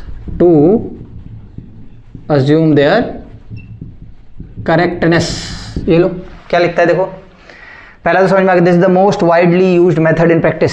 अगला, अंडर दिस मेथड, इस मेथड में trial balance is prepared by showing balances of all ledger. सही तो बोल रहा है, ट्रायल बैलेंस बनाया जाता है सिर्फ लेजर के क्या शो करके, बैलेंस, ये सिर्फ बैलेंस ही तो जो फाइनल बैलेंस होंगे, accounts and totalling of the debit और क्रेडिट। उसके बाद आप इस डेबिट और क्रेडिट को टोटल कर लोगे, और अगर ये दोनों बराबर आ गए तो हम मानेंगे कि अज्यूम देयर करेक्टनेस, कि भैया जो हमने अभी तक काम किया है, जो जर्नल और लेजर बनाए हैं वो कैसे हैं, करेक्ट है, कोई दिक्कत। ये भी आपको आ गया, मिटा दो इसे भी, इसकी कहानी को भी खत्म करते हैं। अगला कौन सा मेथड है, टोटल कम बैलेंस मेथड। तो टोटल कम बैलेंस मेथड का मतलब क्या हुआ, 4 कॉलम, पहले डेबिट और क्रेडिट साइड के टोटल, फिर बैलेंस अमाउंट भी लिखेंगे, हाँ ऐसा ही है, लिख देते हैं फिर इसके बारे में। This method is a combination of total method and balances method. सही है, दिस मेथड क्या है, ये इज अ कॉम्बिनेशन किसका, of totals method and balances method, इन दोनों मेथड का कॉम्बिनेशन है। ठीक, ये कौन सी बड़ी बात नहीं बताई, अभी तो सारी चीज़ें याद हो जाती है ना, लिखना इसलिए होता है कि कल के दिन लिख के ही तो उसी को तो रिवाइज करोगे, नोट जरूरी है यार। आगे बढ़े, under this method 4 columns for amount are prepared. Under this method 4 columns, इसमें 4 कॉलम अमाउंट के बनाए जाते हैं, शायद 1 2 3 4 अमाउंट भरे जाते हैं जिसमें। Under this method 4 columns for amount are prepared, 4 columns for amount are prepared, इसमें अमाउंट के लिए 4 कॉलम्स प्रिपेयर करे जाते हैं, full stop. 2 columns for writing the debit and credit totals, 2 column किसके लिए, 2 columns for writing the debit and credit totals, for writing the debit and credit totals, दिख रहा है, credit totals of various accounts,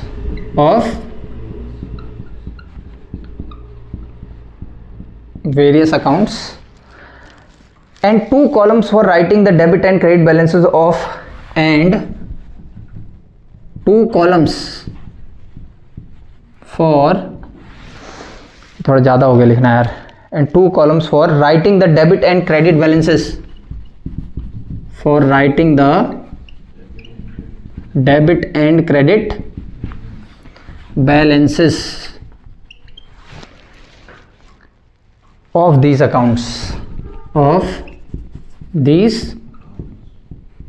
start करें। Under this method 4 columns for amount are prepared, पहला सवाल आ गया, इसमें 4 कॉलम किसके बनते हैं, अमाउंट के। 2 columns for writing the debit and credit totals, 2 column किसके लिए, डेबिट और क्रेडिट के टोटल के लिए, of various accounts, and 2 columns, ये 2 लिखा है, 2 columns for writing the debit and credit balances, ताकि आप डेबिट और क्रेडिट के बैलेंस लिख सको, उसके लिए 2 कॉलम टोटल के लिए, 2 कॉलम बैलेंस के लिए। इतनी बात समझ में आ गई। अब ऐसा करते हैं ना, एक ट्रायल बैलेंस बना के देख लेते हैं यार। मैं तो भाई एक ही मेथड से बनाऊंगा, इतने ज़्यादा थोड़ी बना दूंगा, अब तो आ गया ना, एक में टोटल लिखना होता है और एक में वो लिखना होता है, तो मैं बना देता हूँ। आप बोलोगे तो दोनों मेथड, तीनों मेथड से भी बना दूंगा, लेकिन मेरे हिसाब से बर्बादी है तीनों मेथड से बनाना। आ रहा है? फिर भी मेरी कोशिश रहेगी कि कम से कम यार 2 मेथड से तो मैं यहाँ पे आपको बना के दिखाऊं। ठीक, यहाँ सवाल लगेगा स्क्रीन पे, NCERT का ही है ये सवाल, और इसके बाद मेरे लिए भी कहानी थोड़ा सा आसान हो जाएगी बनानी। तो 2 मेथड से बना देता हूँ, बाकी मेथड से आप लोग देख लेना कि क्या हो रहा है करके। हाँ, यहाँ देखो, एक मैं बना रहा हूँ यूजिंग टोटल मेथड। कौन सा मेथड यूज करके? ज़्यादा बड़ा नहीं है वो तो अच्छी बात है। और एक मैं आपको करा रहा हूँ यहाँ पे यूजिंग बैलेंस। तीसरा वाला जो कम वाला मेथड है उसकी मैं यहाँ पे स्क्रीन पे फोटो लगा देंगे, समझ तो जाओगे। अब बना चुके हो भैया? करें एक बार। तो सबसे पहले मैं कोशिश कर रहा हूँ कि टोटल मेथड से बनाया जाए। किससे बनाया जाए? पता तो होगा ही। चलो यार इसको थोड़ा सा और नीचे कर देता हूँ ताकि कुछ और समझा सकूँ। एक तरफ क्या आएगा? डेबिट का टोटल लिख दूँ यहाँ पे, डेबिट। दूसरी तरफ क्या आता है? इससे पहले क्या बनता है? एक लेजर फोलियो। उससे पहले क्या आता है? नेम ऑफ अकाउंट या टाइटल ऑफ अकाउंट। आ गया? ऊपर से क्या लिखेंगे? ट्रायल। फिर एज, लिखने वाला पेपर नहीं है, फिर भी एक बार मैं बता ही दे रहा हूं यार। एज ऑन 31 मार्च 2014। हाँ, एज ऑन की जगह एज एट भी लिख सकते हैं, बिल्कुल। और एक सवाल और बता देता हूँ, कंपनीज एक्ट 2013 ने, जब कंपनी आएगी तो मजा ही आ जाएगा यार पढ़ने में। पार्टनरशिप आएगी तो मजा आएगा, कठिन होंगी चीज़ तभी तो। वहाँ फाइनेंशियल मैनेजमेंट की, फाइनेंशियल मैनेजमेंट वाली जो अकाउंटिंग है वो आएगी तो आसान होगा। मैनेजमेंट अकाउंटिंग के नाम से भी उसे जाना जाता है। उसमें अलग अलग चीज़ें मिलेंगी, financial decision, capital budgeting decision की हम जब बात करेंगे, इन्वेस्टिंग डिसीजन, समझ आ गया, डिविडेंड डिसीजन, तो मजा आएगा पढ़ने में। बहुत सारी थ्योरीज भी उसमें है। स्टार्ट करें। और एक कौन सा मेथड है? दूसरा बैलेंस मेथड। कौन सा? इसमें भी सबसे पहले ऊपर क्या लिखा होगा? ट्रायल। अच्छा, मैं ये बात बता रहा था यार कि एज ऑन के बदले ना बैलेंस शीट बनाते समय कंपनीज एक्ट 2013 ने कहा है कि एज एट लिखो, ज़्यादा सटीक है। कंपनीज एक्ट ने लिखा है कि एज एट ही लिखा जाएगा। ठीक, इस मेथड की बात करेंगे तो यहाँ पे क्या आएगा? वही एज ऑन 31 मार्च 2014 बना दें। नेम ऑफ अकाउंट्स, यहाँ पे लेजर फोलियो, यहाँ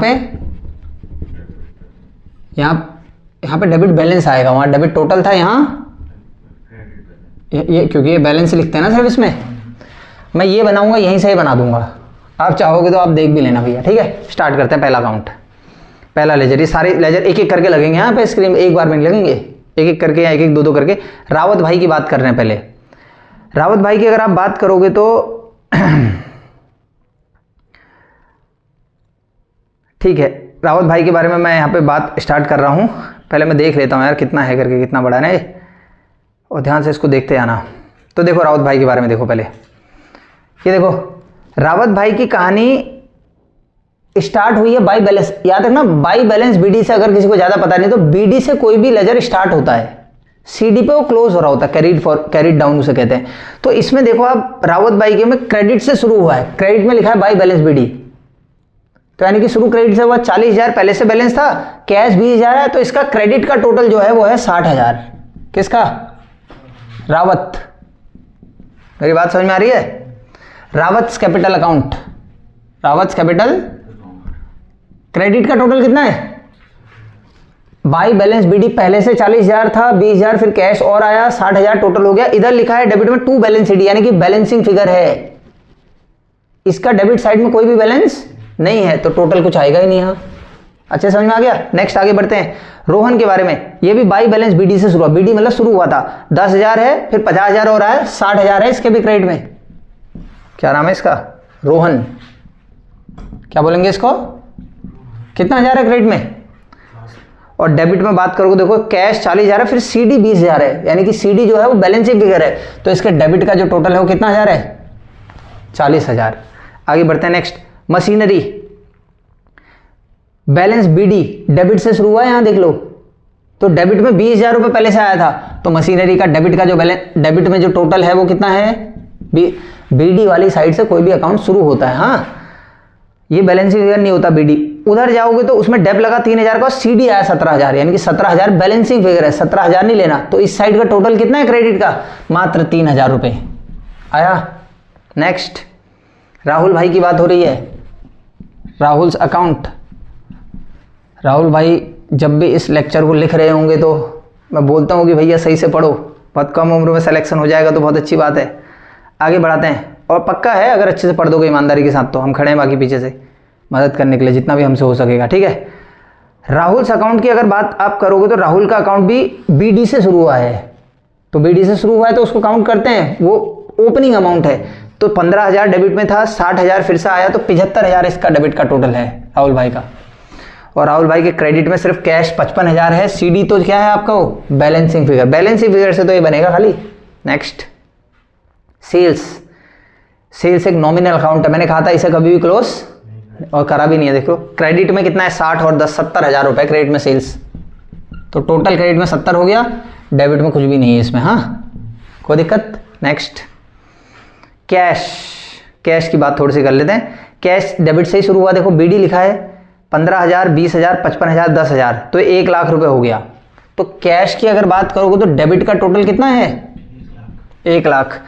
क्रेडिट की अगर मैं बात करूं, देखो 40000 5 45000 और 45 और 12 57,000 इसका क्रेडिट का टोटल बैलेंस है। CD मत लिखना, CD बैलेंसिंग फिगर है, इसमें टोटल लिखे जाते हैं डेबिट और क्रेडिट के। वेजेस नॉमिनल अकाउंट क्लोज नहीं हुआ, डेबिट में है सिर्फ 5000 रुपये, दिख रहा है क्या? आगे वेजेस के बाद बात करोगे डेप्रीशिएशन, नॉमिनल अकाउंट है फिर से, इसमें भी आपको डेबिट में दिख रहा है ना, डेप्रीशिएशन सिर्फ डेबिट में 3000 रुपये लिखे हैं, क्रेडिट में कुछ भी नहीं लिखा इसमें, कोई दिक्कत? एक अकाउंट उसके बाद परचेज की बात करिए, परचेज की, इसमें डेबिट में 2 अमाउंट हैं, वो है 62,000 के। परचेज कितना आ गया? 62,000 परचेज अकाउंट, कोई दिक्कत? इसके बाद कुछ भी नहीं है, तो दोनों साइड हम इसे क्लोज कर देंगे, दोनों का सम अप कर देना टोटल, और ये टोटल आपको दोनों का बराबर देखने को मिलेगा, दैट इज 3,05,000 रुपीज, 3 लाख और 5,000। अब आया बनाना? कौन सा मेथड था? Total method. अब भाड़ में जाए, आगे बैलेंस मेथड है ना, मैं बिना उसके भी बना सकता हूँ, लेजर के भी। यहीं से देख लो यार, रावत भाई की बात करो सबसे पहले, करूं? रावत कैपिटल बैलेंस लिखना होता है ना सिर्फ, क्रेडिट में कितना था? डेबिट में कुछ भी, तो क्रेडिट ही तो बड़ा है 60,000, तो क्रेडिट बैलेंस इसका बैलेंस फिगर होगा, भी देखेंगे वहां बाद में। आ रहा है? रोहन की बात कर लें एक बार, रोहन अकाउंट डेबिट में कितना है?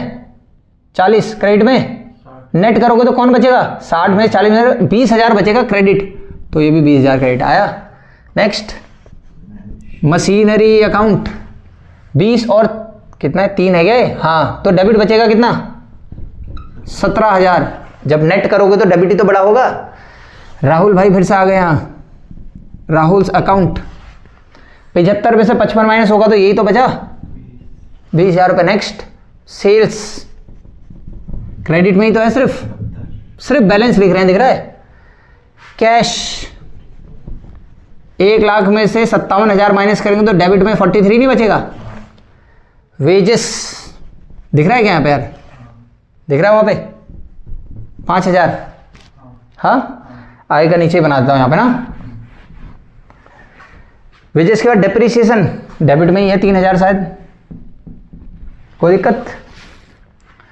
उसके बाद परचेज अकाउंट 62,000 रुपीज़ दिखा, क्लोज कर दें, और दोनों साइड जब आप क्लोज कर दोगे तो आपको देखने को मिलेगा कि दोनों के दोनों अमाउंट टैली हो जाएंगे। मैं यहीं से कॉपी कर देता हूँ, 1,50,000 यहाँ और 1,50,000, एक बार दिखा दो, एक बार फटाफट से देखो, फिर रावत का वहाँ देखना। शुरुआत करते हैं, रावत लास्ट में ऊपर कर रहा है, बाई आपको दिख रहा होगा 2015 1 जनवरी को, देखो वहाँ लिखा है बाई बैलेंस BD, तो क्रेडिट में बैलेंस बच रहा है, तो देखो रावत क्रेडिट में लिखा है हमने। नेक्स्ट, पहले समझा चुका हूँ, सारी चीज़ बार बार नहीं समझेंगे। रोहन अकाउंट, रोहन भी क्रेडिट में बच रहा है 20,000 रुपये, ये देखो बाई बैलेंस BD 15 में देखना है सब कुछ 1 जनवरी को। मशीनरी देखो 2015 1 जनवरी को टू बैलेंस BD लिखा है 17,000 रुपये, 17,000 रुपये ये भी है। राहुल के में अगर देखोगे तो फिर से BD बच रहा है 20,000 रुपये डेबिट में, डेबिट हमने भी यहाँ लिखा है। सेल्स में देखोगे तो वही है, सेल्स का तो 70, इसका 43, कैश का 43, वेजेस का 5,000, तो ऐसे करके देख लेना, मैंने सिर्फ बैलेंसेस ही कॉपी करे हैं। क्या आपको इतना बनाना समझ में आ गया? और जो तीसरा वाला जो है जिसमें दोनों दोनों हैं वो यहाँ स्क्रीन पे लगा लेंगे, समझ जाना। आप बोलोगे भैया ये जो करा रहे हो ये कहाँ एग्जाम में बनाने आ रहा है? मैं नहीं मानता बनाने आ रहा है, समझ तो बनेगी, समझ बनेगी तो अपना काम हो जाएगा। सवाल क्या है इसमें बताओ? सवाल के लायक तो कुछ भी नहीं था कि ट्रायल बैलेंस क्या है, कैसा है, कैसा है।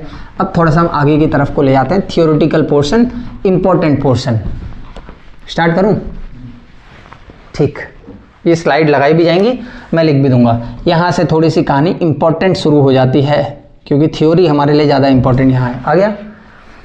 Objectives of trial balance.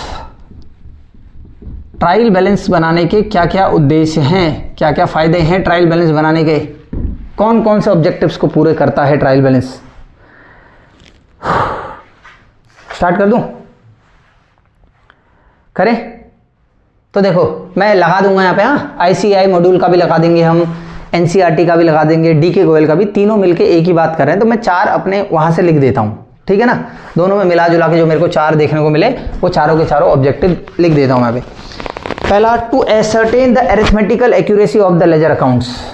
To ascertain the arithmetical accuracy of ledger accounts. आया? लेजर अकाउंट की अरिथमेटिकल एक्यूरेसी जानने के लिए ट्रायल बैलेंस बनाया जाता है। यही तो है पहला ऑब्जेक्टिव। अरिथमेटिकल एक्यूरेसी मतलब पहले डेबिट और क्रेडिट में हमेशा बराबर बराबर अमाउंट डालेंगे, पहला। दूसरा, उनको जोड़ने घटाने में हमसे कोई गलती, तो अरिथमेटिकली इक्वल है। अरिथमेटिकल एक्यूरेसी जानने के लिए क्या ट्रायल बैलेंस, क्या ये इसका ऑब्जेक्टिव है? हाँ। दूसरा, इसी के लिए तो मेन बनाया गया है, to help in locating errors. याद रखना, जब मैं आपको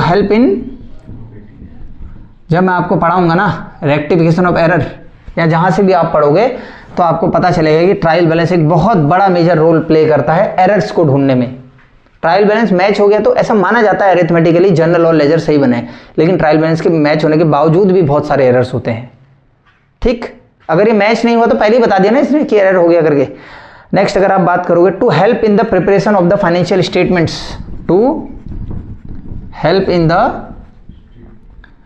preparation of financial accounts. Financial statements भी बोल सकते हो ना, या इन्हें फाइनल अकाउंट्स भी बोल सकते हो। तो फाइनल अकाउंट या फाइनेंशियल स्टेटमेंट बनाने में भी आपकी मदद करते हैं, क्योंकि ये उसमें लेजर के बैलेंसेज ही हमें चाहिए होते हैं। इवन ट्रायल बैलेंस के बेस पे ही क्या बनता है? फाइनेंशियल अकाउंट बनते हैं, कोई दिक्कत तो नहीं। फोर्थ, ये जो बहुत जरूरी है यार, to obtain the summary of ledgers. Ledger की समरी जानने के लिए, क्या जानने के लिए? जैसे मैं हूं, मैं जानना चाहता हूं कि लेजर में कितना कितना बैलेंस है, कैश में कितना बैलेंस है, बैंक में कितना बैलेंस है। एक तरीका है तो पलटाते रहो लेजर की सारी किताबें, देखो उसमें कैश कितना है, बैंक कितना है। एक है हाँ भाई ट्रायल बैलेंस दे दिया ट्रायल बैलेंस, क्या उसमें लेजर के बैलेंस लिखे हैं? सारे लेजर का हमारे हाथ में है, चिट्ठा है, कुछ करने की जरूरत ही नहीं हमें। तो लेजर की अगर समरी जानना चाहते हो तो ये तो लेजर की समरी बताते हैं। अरिथमेटिकल एक्यूरेसी नामना इनका वो है, एरर्स को डिटेक्ट करने में हमें मदद करते हैं। और साथ साथ में क्या पढ़ा हमने? प्रिपरेशन ऑफ फाइनेंशियल स्टेटमेंट्स में भी मदद करते हैं। कौन? Trial balance. ये इसके 4 ऑब्जेक्टिव अलग अलग किताबों से हमने लिखे और हम कोशिश कर रहे हैं कि एक भी ना छूटे, कोई दिक्कत तो नहीं। अब ऑब्जेक्टिव के बाद फिर आगे बढ़ना स्टार्ट करते हैं कि किस चीज़ की तरफ को हम बढ़ेंगे। अगला है फीचर्स और characteristics of a trial balance. समझो, फीचर्स और characteristics of a trial balance के क्या फीचर्स हैं या क्या कैरेक्टरिस्टिक्स हैं, कोई दिक्कत तो नहीं। ये स्लाइड लगाई जाएगी और मैं फटाफट एक एक करके पढ़ के आपको समझा देता हूं। देखो सुनो, ठीक, लिख नहीं रहा हूं, लिखूंगा तो बहुत समय हो जाएगा। स्लाइड लगेगी, आप उसमें से नोट करना, मैं ऐसे ही बता देता हूं। क्वेश्चन वही आएगा कि which among these is a feature of trial balance. क्या लगता है आपको इनमें से कौन है, या which among these is not a feature of trial balance. इनके लिए तैयार रहना हमने मेन, इसके लिए हम पढ़ेंगे। वहां वो समझ के भी बन जाते हैं, लेकिन एक बार पढ़ तो लें, ऊपर ही थोरोली चले जाएंगे तो फायदा ही मिलेगा। पहला point, it is a list of balances of all laser accounts and the cash book. ये लिस्ट है सारे के सारे लेजर के बैलेंसेस का और कैश बुक का। समझ आ गया? हाँ, कैश का बैलेंस भी इसमें मिलता है, कैश बुक का, और सभी लेजर का बैलेंस में मिलता है। पहला फीचर यही है, ठीक है भैया। It is just a statement and not an account. बहुत इंपॉर्टेंट, ये सिर्फ एक क्या है, अकाउंट नहीं है भैया। Next, it is neither a part of double entry system. ये डबल एंट्री सिस्टम का, डबल एंट्री सिस्टम मतलब जहां डबल एंट्री हो और साथ में ना डबल एंट्री सिस्टम का मतलब जिसके रिकॉर्ड्स प्रॉपर रखे जाएं। फिर से मैं अपनी बात को दोहरा रहा हूं, डबल एंट्री सिस्टम मतलब डबल एंट्री सिस्टम के अंदर जर्नल बनते हैं, लेजर बनते हैं, फाइनेंशियल स्टेटमेंट बनते हैं, जिनके रिकॉर्ड आपको रखने होते हैं। कल के दिन जब ऑडिटिंग होगी ना तब वो चेक करे जाते हैं। ट्रायल बैलेंस को कोई नहीं पूछता, तो यानी कि ये डबल एंट्री सिस्टम का पार्ट, अगर ट्रायल बैलेंस नहीं चलाओगे तो मैंडेटरी है, कैसे बनाना, मत बनाओ, भाड़ में जाए। आ गया, तो लिखा है it is neither a part of double entry system nor does it appear in the actual books of accounts. इसे एक्चुअल बुक्स ऑफ अकाउंट्स में भी show, actual books of accounts में भी इसका कोई लेना देना कोई जरूरत ही नहीं है। It is just a working paper. क्या है, अरे भैया वर्किंग पेपर है, देखने के लिए कि क्या हमने जनरल लेजर सही बनाया, तुम्हें भरोसा है तो बनाओ, मत भाड़ में जाए ट्रायल बैलेंस। आगे बढ़े, next, it can be prepared at any time during the accounting period. बताया था ना, कभी भी बनाया जा सकता है, ऐसा कोई मैंडेटरी थोड़ी कि साल में एक ही बार बनाओगे लास्ट में। Eight the end of every month बना सकते हो, एवरी क्वार्टर के एंड में बना सकते हो, एवरी हाफ ईयर और every year. Usually it is prepared at the end of accounting year before preparation of final accounts. आमतौर पर यूजुअली इसे एंड में बनाते हैं हम, किसके बनाने से पहले, फाइनल अकाउंट के बनाने से पहले, लेकिन बन कभी भी सकता है। पांचवा, it is always prepared on a particular date and not on a particular period. बताया था, इसमें लिखते हैं एज ऑन, तो ये पर्टिकुलर डेट पे बनता है। आज 31 मार्च को बन रहा है, आज 30 दिसंबर को बन रहा है, या 31 दिसंबर को बन रहा है, आज 30 सितंबर को बन रहा है, आज 30 जून को बन रहा है। तो ये पर्टिकुलर किस पे बनता है, डेट पे, पीरियड ऑफ टाइम पे। तो कौन बनता है, जिसमें लिखा होता है फॉर द ईयर एंडेड, पूरे साल के। बता चुकी है पूरी कहानी यार, आसान हो रहा नहीं हो रहा थ्योरी न्यूमेरिकल की बात, इसीलिए हमारा अंदाज यही है। तो छठा अगर मैं पढ़ना चाहूंगा तो it is prepare to check the arithmetical accuracy of the ledger accounts. ये लेजर की अरिथमेटिकल एक्यूरेसी जानने के लिए बनाया जाता है, बिल्कुल ठीक है ये भी। सातवां, if the books are arithmetically accurate, अगर बुक्स अरिथमेटिकली एक्यूरेट होंगी तो ट्रायल बैलेंस के डेबिट और क्रेडिट साइड दोनों के दोनों मैच हो जाएंगे। यही बोल रहा है, if the books are arithmetically accurate the total of all debit balances of a trial balance will be equals to the total of all credit balances. Next, eighth, a tallied trial balance is not a conclusive proof of the accuracy of the books of accounts। ये बोल रहा है कि अगर trial balance match हो गया तो एक कंक्लूसिव एविडेंस नहीं है कि जो अकाउंट्स हैं वो बिल्कुल सही होंगे। ऐसा नहीं माना जा सकता कि उसके बाद कोई भी क्या नहीं है, कोई भी मतलब एरर नहीं है, एरर फिर भी हो सकते हैं। समझ आ गया, since certain type of errors remain even when the trial balance tallies. कुछ जो एरर्स होंगे वो ट्रायल बैलेंस मैच होने के बाद भी आपको देखने को मिल सकते हैं। यहीं पर एक सवाल बता देता मैं आपको, ICAI मॉड्यूल ने इस पे बात भी करी है। ये क्वेश्चन बता देता हूं आपको, अगर क्वेश्चन पूछेगा, अच्छा एक बात पहले मैं उस पर, क्या ट्रायल बैलेंस मैच होने का मतलब ये है कि आपने जो अभी तक अकाउंट्स बनाए वो बिल्कुल सही है और कोई भी उसमें एरर नहीं हो सकते? एरर फिर भी, लेकिन अगर सवाल पूछ दे कि ट्रायल बैलेंस मैच होने से कौन सा टाइप का एरर नहीं हो सकता, आ गया कौन से टाइप का एरर, तो क्लरिकल एरर नहीं हो सकता। आ गया, लिख लेना भैया, इसका प्रूफ एविडेंस मैं बाद में दूंगा आपको। अगर सवाल आ गया, समझ आ गया ना, कि ट्रायल बैलेंस मैच होने से कौन सा एरर नहीं हो सकता, बहुत सारे होते हैं, कंपनसेटिंग एरर, ये एरर, वो एरर, तो आप बोल दोगे कौन सा एरर, क्लरिकल एरर जो है वो नहीं हो सकता। इतनी बात समझ में आ गई। अगर ट्रायल बैलेंस मैच हो गया तो क्लरिकल एरर आपको देखने को नहीं मिल सकता, बाकी एरर्स आपको देखने को मिल सकते हैं। इस पर बात भी हम कर देंगे, इसको ICAI मॉड्यूल भी बोल रहा है, हम इसको प्रूव भी कर देंगे। अगर ऑप्शन आए 4 तो उसमें सबसे बेहतर ऑप्शन कौन सा है, क्लरिकल एरर। यही एरर होते हैं कि जिनकी संभावना नहीं होती कि वो नहीं हो सकते ट्रायल बैलेंस मैच होने के बाद, बाकी एरर तो फिर हो ही सकते हैं। आगे बढ़े, ठीक है भैया, अब आगे बढ़ते हैं। तो अब आगे बढ़ने से पहले कुछ डेफिनेशन यहाँ पे बनाए जाएंगे। मैंने कहा था ना डेफिनेशन पढ़ेंगे लास्ट में, तो डेफिनेशन पढ़े, कुछ अलग अलग प्रकार की डेफिनेशन यहाँ पे मैं लगा दूंगा। एक DK गोयल का हिस्सा लगेगा, एक NCERT का हिस्सा भी आपको देखने को मिलेगा, जिसको मैं आपके सामने थोड़ा सा पढ़ भी देता हूँ, और उसके बाद ICAI मॉड्यूल का भी एक छोटा सा हिस्सा आपको देखने को मिलेगा। तो डेफिनेशन आप लोग इसमें से खुद ही पढ़ लेना, मतलब इसको खाली एक थॉरो रीडिंग करना। आपको लगता है कि कुछ चीज़ आपके लिए ज़रूरी है तो उसको लिख लेना, कुछ चीज़ ज़रूरी नहीं है तो उसको लिखने की कोई ज़रूरत नहीं है। यहाँ देखना जरा, बाकी मैं डेफिनेशन अपने हिसाब से तो शुरू में लिखा ही चुका हूँ कि ट्रायल बैलेंस वो होता है जिसमें कि लेजर के बैलेंसेस को शो करा जाता है और जिससे कि देखा जाता है कि अगर वो मैच हो गया तो मानते हैं कि लेजर्स जो होंगे वो अरिथमेटिकली बराबर होंगे। ये डेफिनेशन मैं दे चुका था, फिर भी ये डेफिनेशन क्यों लगाई जा रही है, ताकि आप एक पढ़ो, एक अंडरस्टैंडिंग आपके अंदर डेवलप होती रही।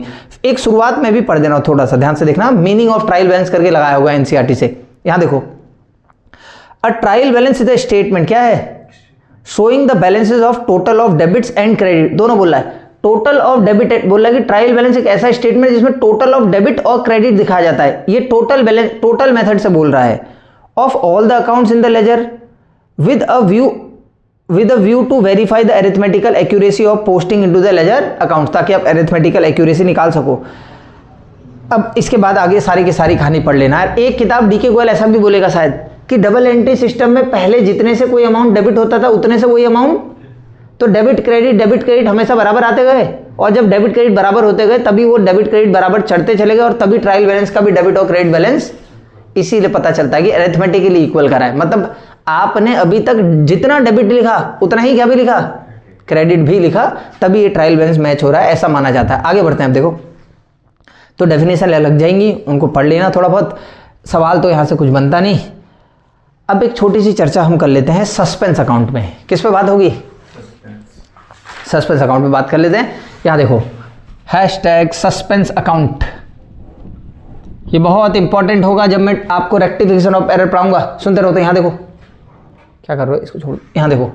तो सस्पेंस अकाउंट पर अब मैं बात स्टार्ट कर रहा हूं। तो सस्पेंस अकाउंट अब हम पढ़ेंगे। देखो, आपने बनाया एक ट्रायल बैलेंस, बैलेंसेस मेथड से बनाया, हाँ, ये ट्रायल बैलेंस बनाया, क्लोज करा, ठीक। इस वाली साइड में जितने भी अमाउंट लिखे थे उनको जोड़ के आया 1,20,000 रुपए। यहां भी कितना आना चाहिए, तभी तो पता चलेगा अरिथमेटिकल एक्यूरेसी है। यहां आ गया यार 1,28,000 रुपए,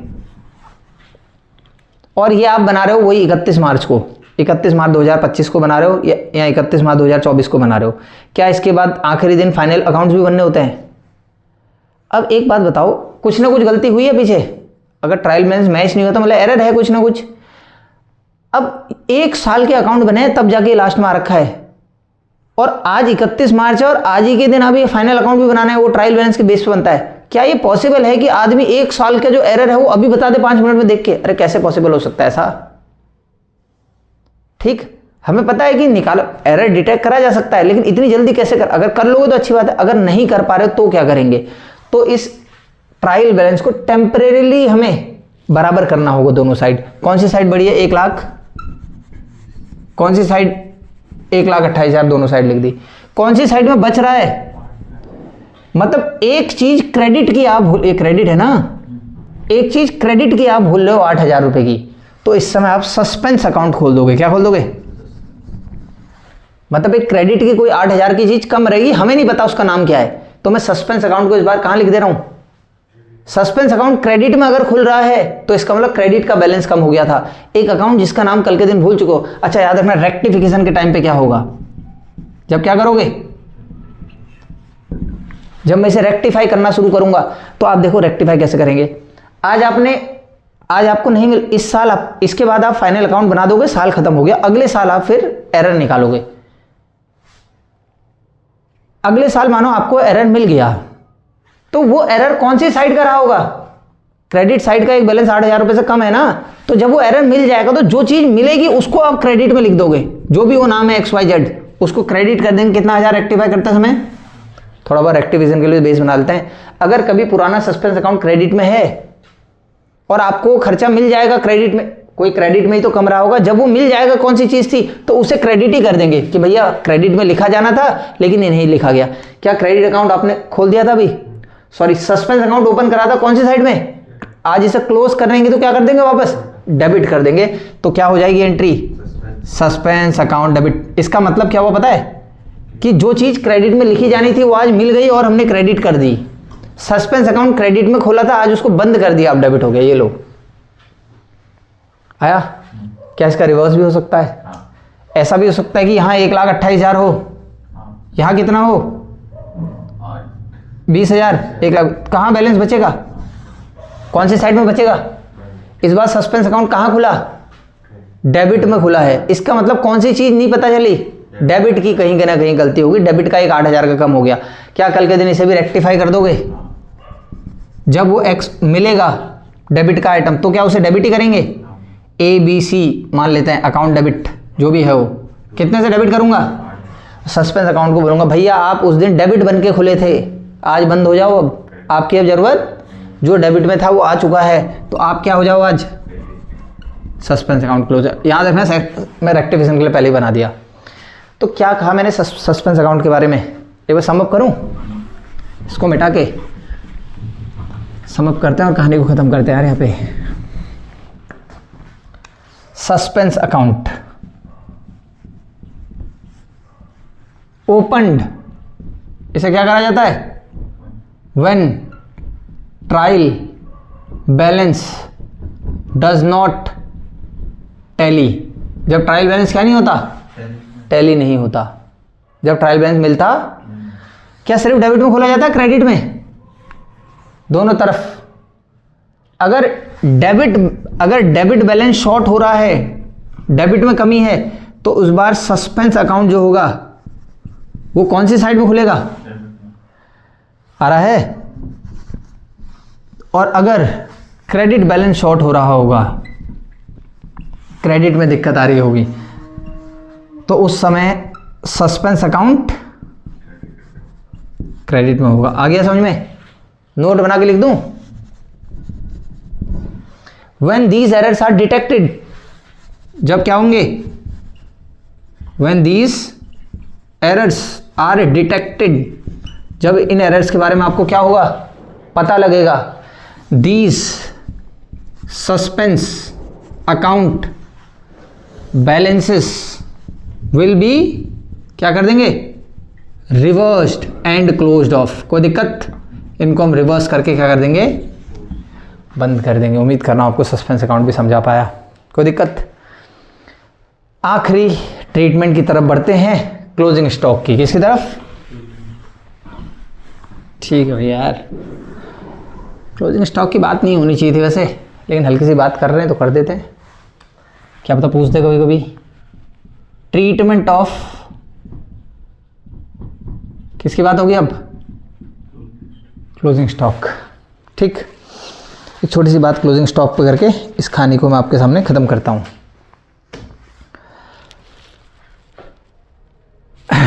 स्टार्ट करें?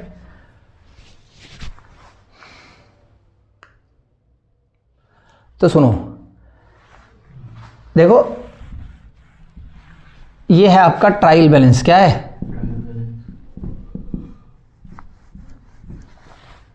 इसकी एक साइड होती है डेबिट, एक साइड होती है।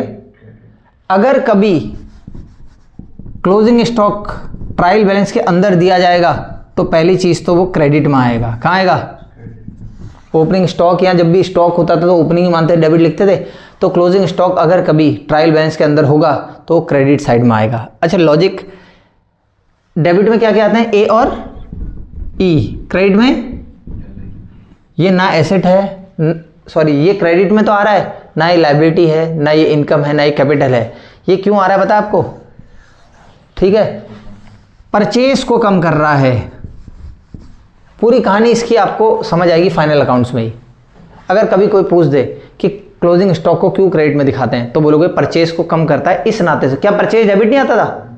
तो परचेज को कम, परचेज रिटर्न भी करता था, क्रेडिट आता था। ये भी किसको कम करता है? परचेज को कम करता है, इसी के लिए क्रेडिट आता है। परचेज डेबिट आता था ना, तो परचेज रिटर्न खर्चे को कम करता है, इसीलिए तो क्रेडिट आ रहा था। तो क्लोजिंग स्टॉक भी खर्चे को कम करता है, इसीलिए क्रेडिट आता है। पहली चीज समझ में आ गई मैं क्या बोल रहा हूं? अगर ट्रायल बैलेंस क्लोज इसके अंदर है तो क्रेडिट साइड में होगा, नहीं तो मोस्ट ऑफ द टाइम्स, ये बोल रहा हूं, हाँ मोस्ट ऑफ द, ज्यादातर टाइम जो ट्रायल बैलेंस हमारे सामने होता है, दिख रहा है आपको? वो ट्रायल बैलेंस एडजस्टमेंट में देखने को मिलता है, ट्रायल बैलेंस के अंदर नहीं आता। सॉरी, क्लोजिंग स्टॉक यहां देखने को आपको मिलता है, यहां। किसी को दिक्कत आ गया? ट्रायल, तो सवाल क्या आएगा कि ट्रायल बैलेंस में क्लोजिंग स्टॉक कहां देखने को मिल सकता है? कहां देखने को मिल सकता है? क्रेडिट में। इतना आ गया समझ में? अच्छा एक चीज़ और, अगर सवाल तुमसे पूछे, ये सवाल जरूरी है, बस यही सवाल आ सकता है कि कब कब देखने को मिल सकता है ये ट्रायल बैलेंस के अंदर, बस खत्म। क्या बोल रहा हूँ मैं, ये ट्रायल बैलेंस के अंदर कब कब देखने को मिल सकता है, इसकी हम बात करेंगे बस, और कुछ कोई भी बात नहीं करेंगे, ठीक है ना। स्टार्ट करूं? ठीक है, क्लोजिंग स्टॉक की बात कर रहा हूं कि कब कब देखने को मिल सकता है।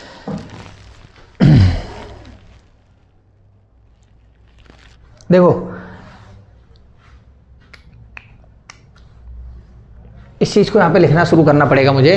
देखो ये ना क्लोजिंग स्टॉक जो होता है वो एडजस्टमेंट में क्यों आता है, पहले इस पे बात कर देता हूं मैं। ये एडजस्टमेंट में इसलिए आता है ना, जो क्लोजिंग स्टॉक होता है, जब ट्रायल बैलेंस बन रहा होता है ना, तब क्लोजिंग स्टॉक हम निकालते ही नहीं है। हम क्लोजिंग स्टॉक निकालते हैं at the time of preparation of final accounts. कब निकालते हैं? यानी कि जब ट्रायल बैलेंस बन रहा है तब तक क्लोजिंग स्टॉक कहीं अकाउंट में आया ही नहीं किसी। जब क्या बन रहा होता है?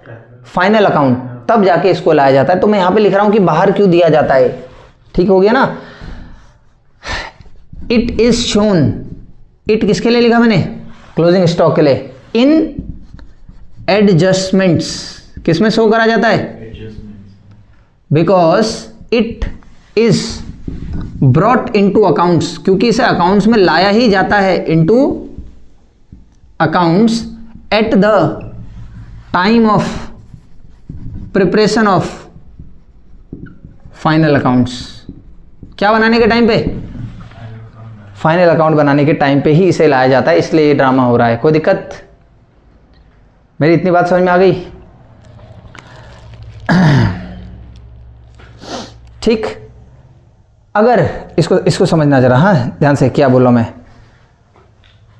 तो सवाल हमारा ये है कि ये ट्रायल बैलेंस के अंदर कब आएगा, बस इसको 3-4 चीजें रट लो, कहानी हो जाएगी। पहला, अगर क्लोजिंग स्टॉक को, देखो ट्रायल बैलेंस के बाद फाइनल अकाउंट बनते हैं, वैसे इसको लाया कब जाता है अकाउंट्स में? फाइनल अकाउंट बनाते समय। इसलिए कहां देखने को मिलता है?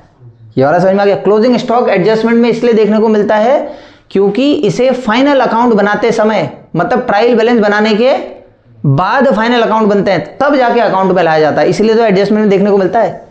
लेकिन अगर कभी सुनो, अगर कभी फाइनल अकाउंट से पहले क्लोजिंग स्टॉक को ला गया तो यहां देखने को मिल जाएगा तुम्हें। तो पहला स्टेटमेंट ये लिख रहा है, if before preparing the trial balance, if, इसको ध्यान से सुन लेना, यहां देखो, यहां पे सवाल फेंक के, नंबर फेंक के मतलब, if before preparing the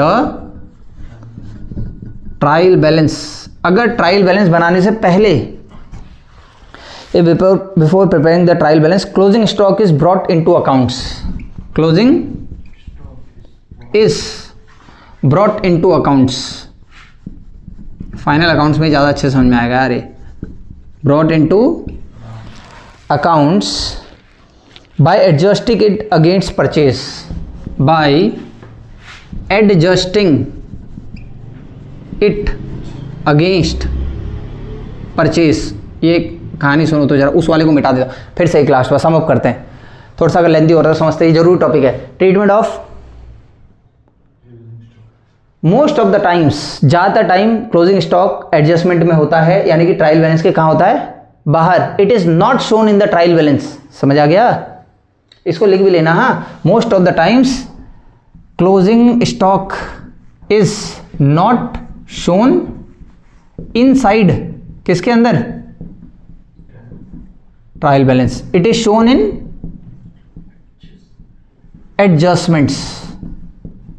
adjustment कहां होते हैं? It is shown in adjustment outside, below the trial balance बोल दो यार, बिलो द, अब तो आ रहा होगा। ज्यादातर टाइम इसे बाहर दिखा जाता है। क्यों बाहर दिखा जाता है? क्योंकि ये ट्रायल बैलेंस बनाने के बाद अकाउंट्स में लाया जाता है, फाइनल अकाउंट बनाते समय। तो भैया ट्रायल बैलेंस तो बन गया, उसके बाद अकाउंट में आ रहा है तो उसके नीचे ही तो आएगा, उसके अंदर कैसे आ जाएगा? लेकिन सवाल यहां से आएगा। पहला सवाल क्या आ सकता है? क्लोजिंग स्टॉक कहां आता है? भैया क्रेडिट में आएगा, अगर आएगा तो। क्यों आएगा, ये सवाल है। मैं तो पूछ देता अगर एग्जामिनर होता तो, 4 लिख देता ऑप्शन, बताओ इनमें से कब ट्रायल बैलेंस के अंदर क्लोजिंग स्टॉक आएगा करके। इसे मिटा दूं? पहला क्या कहा मैंने?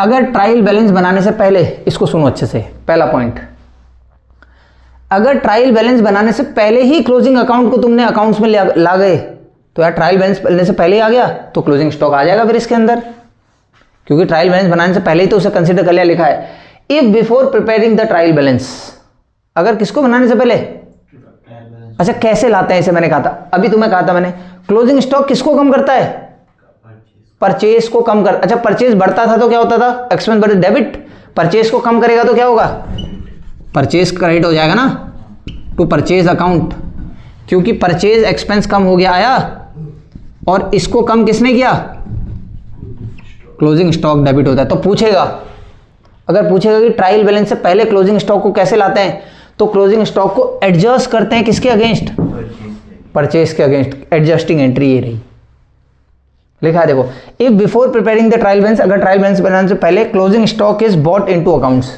किसको अकाउंट्स में ला गए, कैसे लाए, bye adjusting it against purchase, इसे किसके अगेंस्ट एडजस्ट करके, तो ये एंट्री सवाल पूछ दे, क्लोजिंग स्टॉक को परचेज के अगेंस्ट एडजस्ट करने वाली एंट्री बताओ, परचेज के अगेंस्ट एडजस्ट कर रहे हैं तो अगेंस्ट विरुद्ध, परचेज के साथ थोड़ी जा रहा है, परचेज के अगेंस्ट है तो मतलब परचेज को कम कर रहा होगा, परचेज कम होगा तो क्रेडिट और क्लोजिंग स्टॉक हो जाएगा डेबिट। समझ आ रहा है? 3 कारण है भैया इसके यहाँ आने के, पहला कारण समझ में आ गया, दूसरा कारण लिख दूं, पहला कारण याद हो गया क्या है, अगर इसे ट्रायल बैलेंस बनाने से पहले ही अकाउंट्स में ला दिया जाएगा by adjusting it against the purchase entry closing stock to purchase. दूसरा ये in case the trial balance is prepared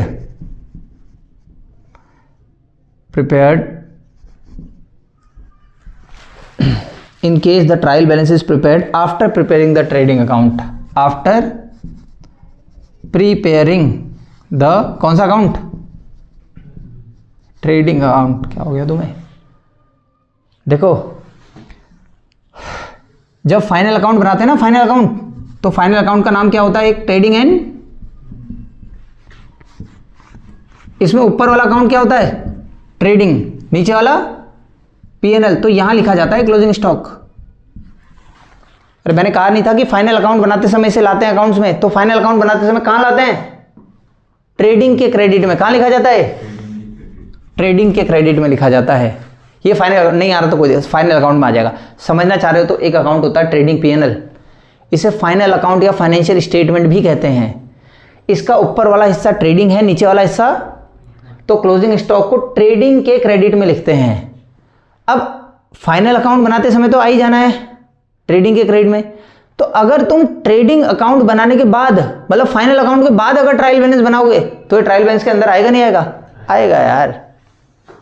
वैसे अमूमन कब बनता है ट्रायल बैलेंस, पहले, इससे, इस ट्रेडिंग पीएनएल से पहले बनता है, तो ये तो ट्रेडिंग पीएनएल के अंदर आता है ना, इसलिए ये कभी भी ट्रायल बैलेंस में नहीं आ पाता। लेकिन अगर तुम उल्टे काम कर रहे हो, ट्रायल बैलेंस ही इसके बाद बना रहे हो ट्रेडिंग के बाद, तो आएगा ही, लिखा है in case the trial balance is prepared after preparing the number 3rd, और आखिरी in case a trial balance is prepared after passing adjustment entries, ये इसे रट लेना, in case the trial balance is prepared after passing adjustment entries, अगर adjustment entries पास करने के बाद ट्रायल बैलेंस बना रहे हो तब भी आएगा। एडजस्टमेंट एंट्री का मतलब भी इसी के अंदर, एडजस्टमेंट एंट्री भी इसी से होती है ट्रेडिंग एंड पीएनएल से। इस पर हम ट्रेडिंग एंड पीएनएल बनाते समय ज़्यादा अच्छे से बात हो जाएगी। समझ आया? मतलब अगर एडजस्टिंग एंट्री के बाद, तो एडजस्टिंग एंट्री यही तो है क्लोजिंग स्टॉक की, आ रहा है। अगर एडजस्टिंग एंट्री के बाद आता है तो भी इसे ट्रायल बैलेंस के अंदर लिखा जाता है। 3 के 3 याद हो जाएंगे। इस वाले को, हर चीज़ को हम समझ के पढ़ रहे हैं तो इसे कैसे छोड़ देंगे, लेकिन इसको समझाना भी, एडजस्टिंग एंट्री के बारे में तुमको कुछ पता ही नहीं है। एडजस्टिंग एंट्री हम कहाँ पढ़ेंगे, ट्रेडिंग पीएनएल में। जब फाइनेंशियल स्टेटमेंट विद एडजस्टमेंट पढ़ेंगे तब ये कहानी पढ़ेंगे, कोई दिक्कत तो नहीं। कितने पॉइंट थे? अगर ट्रायल बैलेंस बनाने से पहले ही इसे परचेज के अगेंस्ट एडजस्ट करके अगर अकाउंट में लागे तो, दूसरा अगर ट्रायल बैलेंस ही ट्रेडिंग के बाद बनाया जा रहा है, तीसरा अगर एडजस्टमेंट एंट्री करने के बाद ये आ रहा है तो ये ऐसा होगा। कोई दिक्कत तो नहीं? ठीक है। इससे जितनी भी चीज़ें बन सकती थी मैंने सारी की सारी कवर कर दी। लास्ट में जाते जाते 1-2 न्यूमेरिकल हो जाएं, एक कर दूंगा मैं थोड़ा सा कठिन वाला, बाकी उसके बाद आप लोग करते रहना। मैं यहाँ पे बोल दूंगा, मतलब क्वेश्चन भी लगा दूंगा, आंसर भी लगा दूंगा। आप लोग देख के प्लीज़ एक सवाल कर देना लास्ट में, ताकि कहानी आसान हो जाए। एक छोटा सा मैं बना रहा हूँ, यहाँ पे सवाल लिखा होगा, ये थोड़ा सा टेक्निकल टाइप का, इसलिए मैं आपके सामने बना देता हूँ। देखो जरा, ट्रायल बैलेंस, एज ऑन भी लिखा जाएगा, डेट लास्ट देख लेना, समझ बनेगी, इसीलिए मैं आपको ये करा रहा हूँ डेबिट और क्रेडिट। शुरू करूँ तो सबसे पहले एक नाम लिखा है प्रीपेड एक्सपेंसेस, प्रीपेड एक्सपेंसेस, इस क्वेश्चन में दिया है प्रीपेड एक्सपेंस एसेट होते हैं, कब तक बताया जाएगा, याद है? यहाँ क्या क्या आते हैं, ए ई और ड्राइंग भी आ जाता है ना, LIC, ड्राइंग वहाँ क्यों आता है, क्योंकि कैपिटल का अगेंस्ट है, कैपिटल को कम करता है। तो प्रीपेड एक्सपेंस डेबिट में आनी चाहिए 5000 मेरे हिसाब से, क्योंकि ये एसेट है, बस पता लगाना और लिखना है। Outstanding rent due but not paid liability है क्या, तो 2000 रुपये कहाँ आने चाहिए, क्रेडिट में आने चाहिए शायद। बैड डेट्स रिकवर्ड, अब बताना क्या है, बताओ पीछे, बैड डेट्स रिकवर्ड कहाँ आएगा, अमाउंट बाद में। बैड डेट्स रिकवर्ड, पहले पैसा डूब गया था, आज मिल रहा है, इनकम, फायदा है, प्रॉफिट, आई और प्रॉफिट एक ही साथ तो चलते हैं, इनकम और प्रॉफिट। तो बैड डेट्स रिकवर्ड क्रेडिट में आएंगे, कितना 1000 रुपये, 4000 रुपये, क्योंकि पैसा आ रहा है। इंटरेस्ट ऑन इन्वेस्टमेंट बताना जरा, बताते जाओ फटाफट पीछे से। क्रेडिट मिलेगा ना, इन्वेस्टमेंट कहीं किया है तो इंटरेस्ट मिलेगा, उस पर ब्याज मिलेगा, इनकम है फिर से 4000 रुपये आया। Due to Mohan, due to देने हैं लेने हैं मोहन को, देने हैं, ड्यू टू मोहन, देने हैं तो लाइबिलिटी है 5000 रुपये, कोई दिक्कत। बैंक ओवरड्राफ्ट की बात कर लेते हैं, बैंक ओवरड्राफ्ट भी आपके सामने क्या है, लाइबिलिटी है, तो लाइबिलिटी होने के नाते क्रेडिट आएंगे। बहुत ही जरूरी चैप्टर है यार मेरे हिसाब से, यहाँ चीजें पहचानना सीख जाओगे ना, कौन एसेट है, और बैलेंस भी बता दोगे। LIC में जो भी ट्रायल बैलेंस के क्रेडिट में आता है, सॉरी LIC जो होते हैं वो ट्रायल बैलेंस के कहाँ आते हैं, क्रेडिट में। तो जो भी चीजें ट्रायल बैलेंस के क्रेडिट में आएंगे उनका क्रेडिट बैलेंस होगा, जो भी चीजें ट्रायल बैलेंस के डेबिट में आएंगे उनका डेबिट बैलेंस होता है। बैंक ओवरड्राफ्ट का डिस्काउंट अलाउड बताओ, दिया है ना अलाउड, तो एक्सपेंस हो गया, डेबिट आएगा। डिस्काउंट रिसीव होता तो क्रेडिट आता। Due from Vinod, due from Vinod का मतलब विनोद से पैसे लेने हैं, एसेट हो गया, एसेट कितने 1000 रुपये, 1200। इन्वेस्टमेंट बताना कहाँ है यार, एसेट है 15000 रुपये।